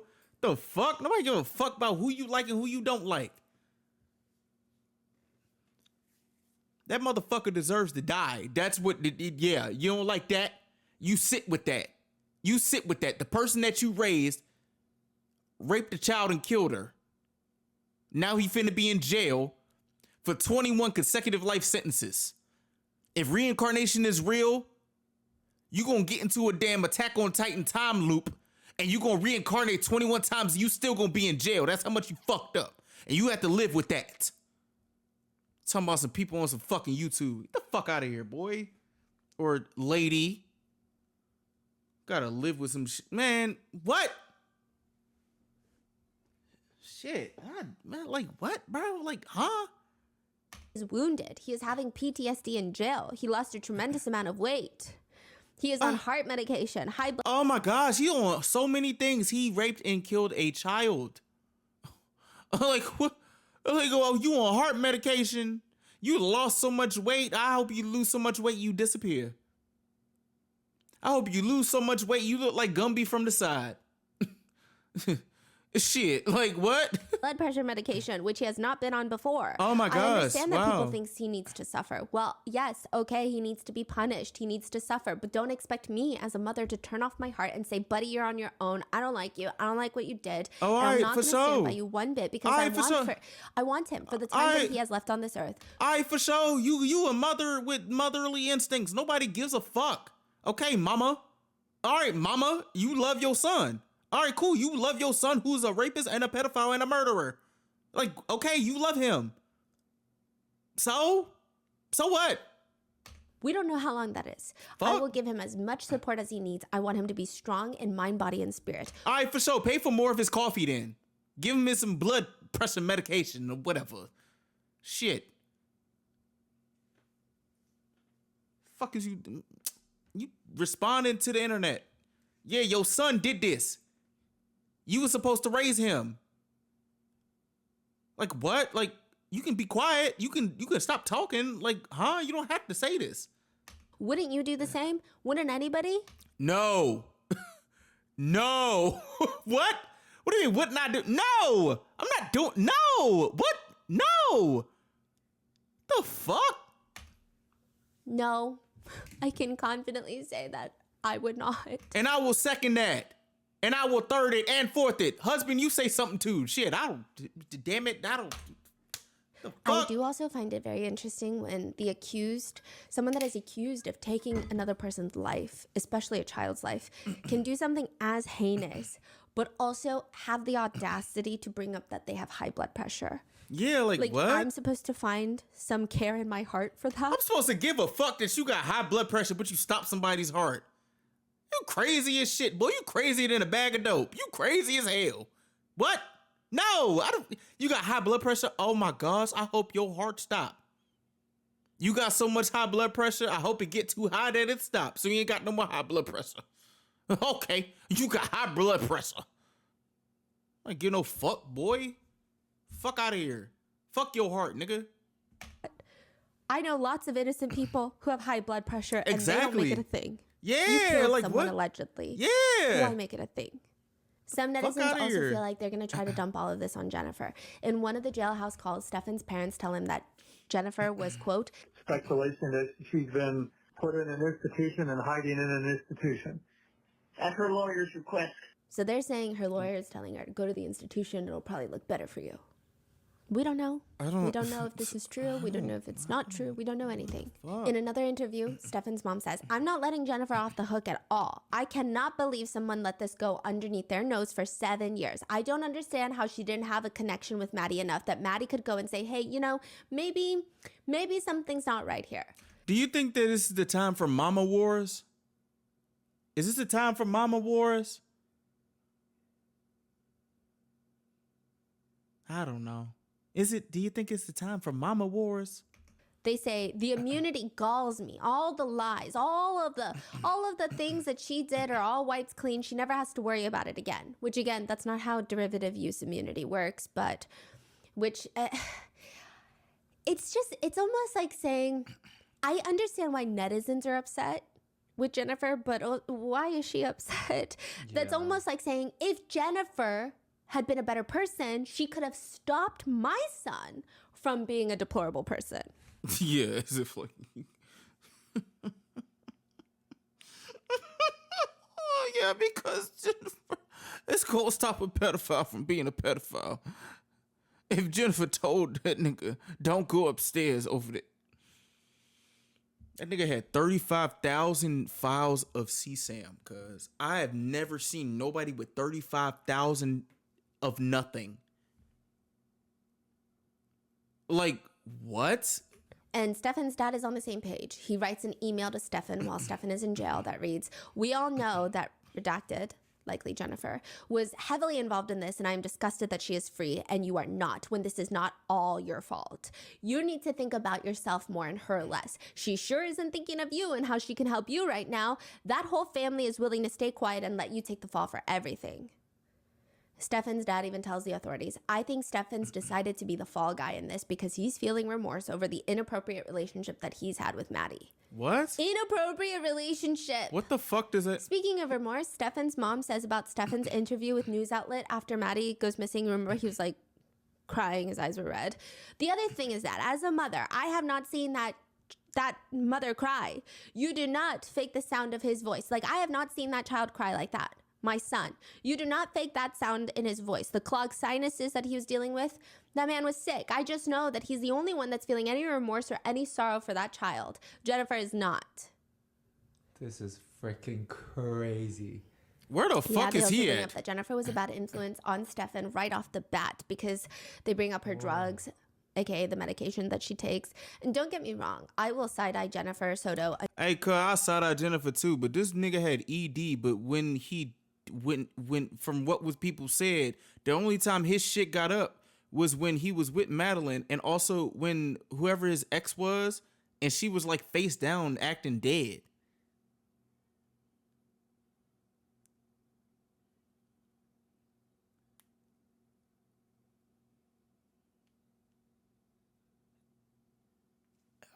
Until my eyes are embedded next to my ears on the side of my skull. Oh my gosh. But that's for not protecting Maddie. That is not for being a bad influence on Stefan. Stefan's mom says Jennifer is, quote, she's bipolar, she's bisexual. What? She's What a the drug fuck? addict. What the fuck that gotta do with anything? What the fuck? Your son is a fucking pedophile. Why do we give a... You know what? Oh my gosh. She has a young child. Yeah. What? She also rants about how Jennifer can't keep a job, but neither can your son, so I guess they're a perfect match. And also, ma'am, your son is accused of CSAM, abuse, and murder, but you're upset about someone being bisexual? Like what?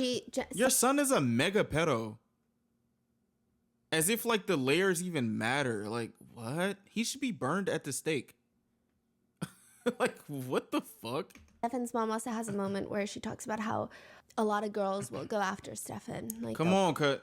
Come on, cut. Stop it. Stop it. Stop it. Stop it. Stop it. Stop it. Pursue Stefan. Stop it. Stop it. She seems like the mother-in-law that calls all of her son's girlfriends just crazy, obsessed. It's like, I don't think a singular person is running after your son like that. No, for real, Investigators bro. even ask Stefan's parents, hey, like, do you know what kinds of people Stefan is into? Because it seems like he's into minors. But she says, no, he's into big boobs. Which is the total opposite. He's into big titties?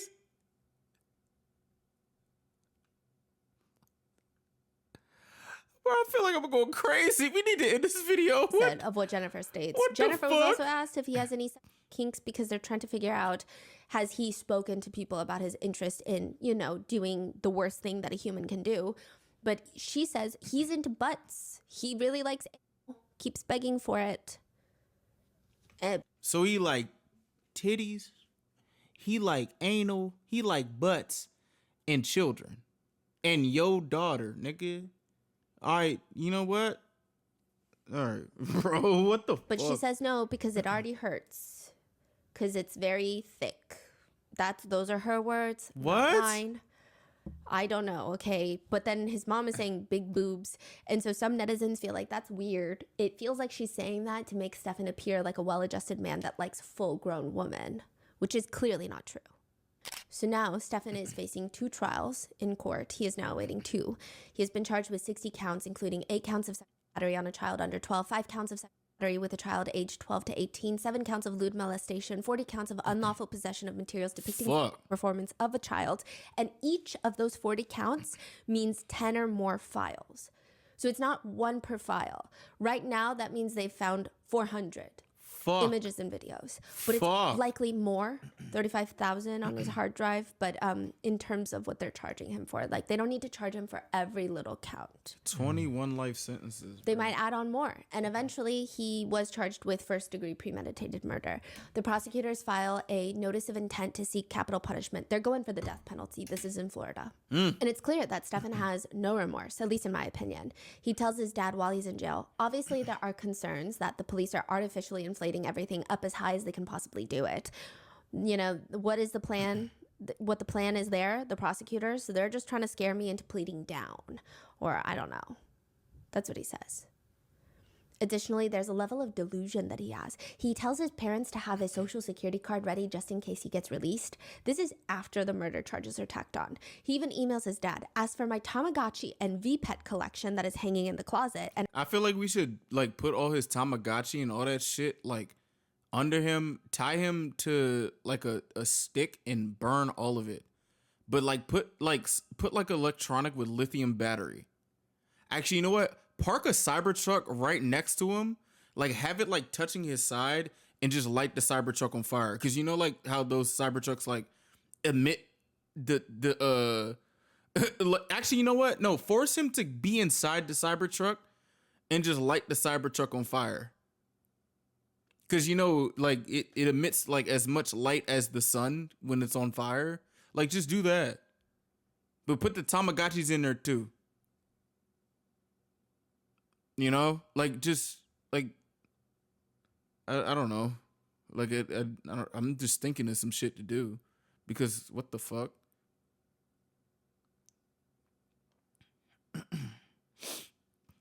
That's probably not a practical execution, but hey, I guess. Around the room. Don't do anything with them just yet until we know how things will shake out. A lot of them are rare and expensive and difficult, if not impossible, to replace in the kind of pristine condition they are in. So leave them for now until we know more about what my situation is going to be.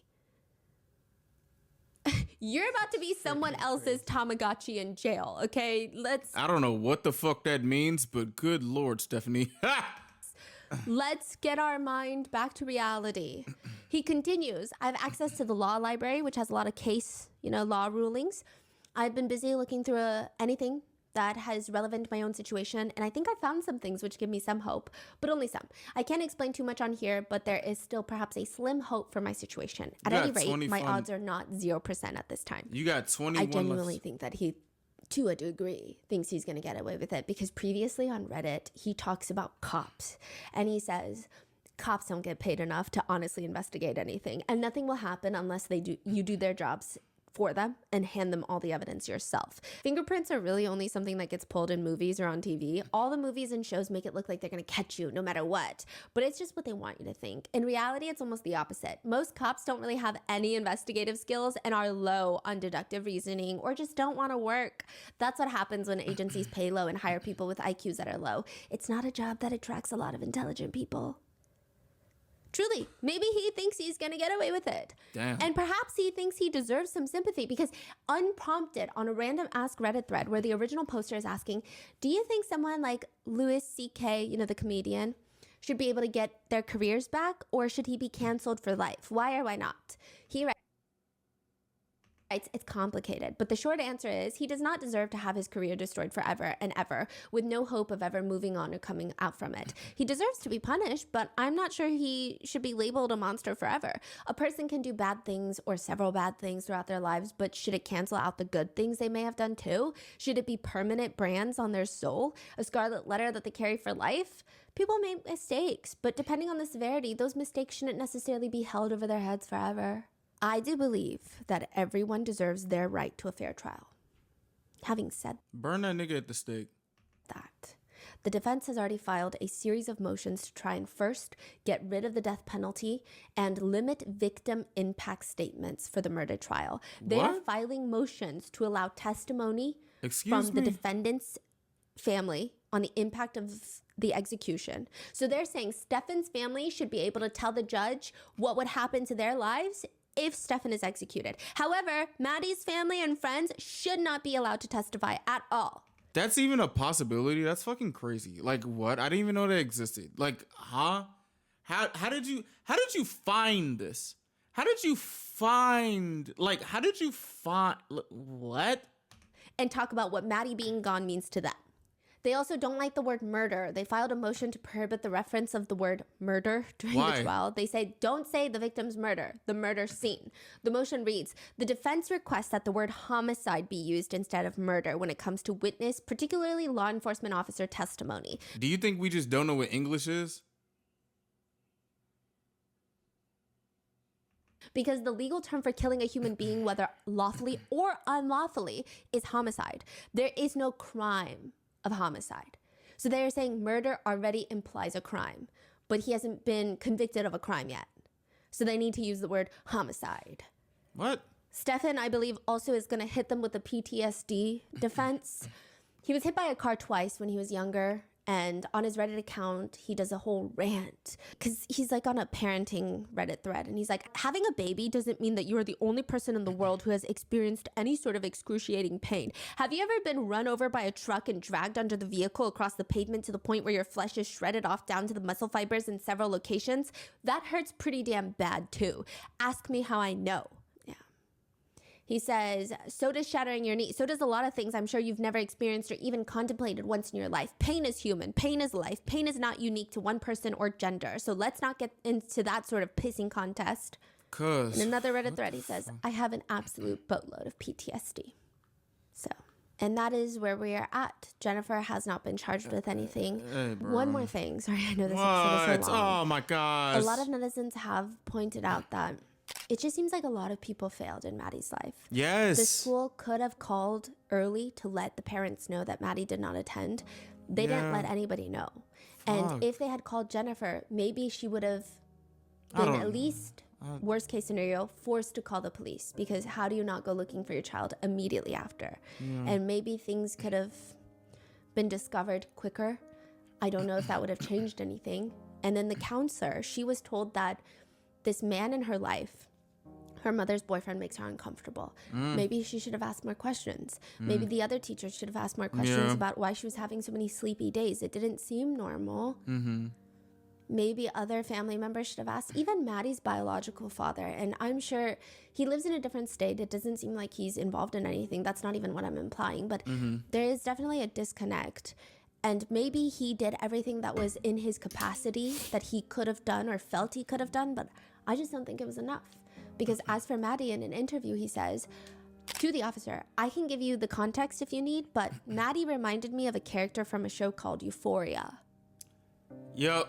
That is literally a show about high schoolers doing drugs and being oversexualized. That is like the worst fucking thing you can say about your daughter. Like, I don't know, no type of like character. Like this show. Can we just end this video? Cause like what the. He says, in the sense that there was just an emotional weight about her that I did not understand what the cause was. It just seemed like she was dealing with stuff that a 12-year-old girl shouldn't deal with, but I didn't get to see her enough to really pry. She went from being a silly little girl to a Euphoria character, which Euphoria is a show all about kids who are dealing with crazy levels of trauma. I don't know how to explain it. These young girls have this 1,000-mile look on their faces that I would expect out of Vietnam veterans, not little girls. It just confuses me how so many young girls have that look in their eyes. And then I guess you didn't do anything. One netizen comment reads, Maddie, you deserved adults in your life that loved you and would have put you first. I'm sorry that you had such a rough childhood. Rest in peace I hope to you're Maddie, in a better bro. place now. Rest in peace to Maddie, And with that, bro. that is what's going on with this My case. gosh. Let me know your thoughts in the comments. Do you think there is a whole CSAM ring involved, especially with the recent arrest in Central Florida? Do you think that she was pregnant? Do you think that Jennifer Soto knew a lot more? I mean, how much do you think she knew? Did she know after the fact? Did she know during? Did she know before what the plans were? What are your thoughts? Let me know in the comments. Be safe, and I'll see you in the next one. I ain't gonna lie to you. Rest in peace to Maddie. All the adults failed her. And just the sheer audacity of people really pisses me off. Like, I ain't gonna lie to you, bro. Like, all the adults failed Maddie. Like, that's just it. Do I think Jennifer knew? Yeah. I don't know about this ring that it's talking about, but 35,000 of anything rings alarm bells. This is so sad, bro. Like, Cud got 21 life sentences. That's what it said on Google. I ain't gonna hold you. Like, I think some more shit should happen to him. Like, it's just, cuz, what the fuck? But most importantly, rest in peace to Maddie. It's really heartbreaking whenever you hear something about a child going through something. Honestly, a child going through something traumatic ever. But when the details come, it's like, fuck, bro. Fuck, I am so sorry. What do y'all think? I know this is probably going to be a continuation from the first video's comments, and nah, cause I feel like there should be more arrests. I ain't gonna lie to you. That's what I feel. But what do y'all feel?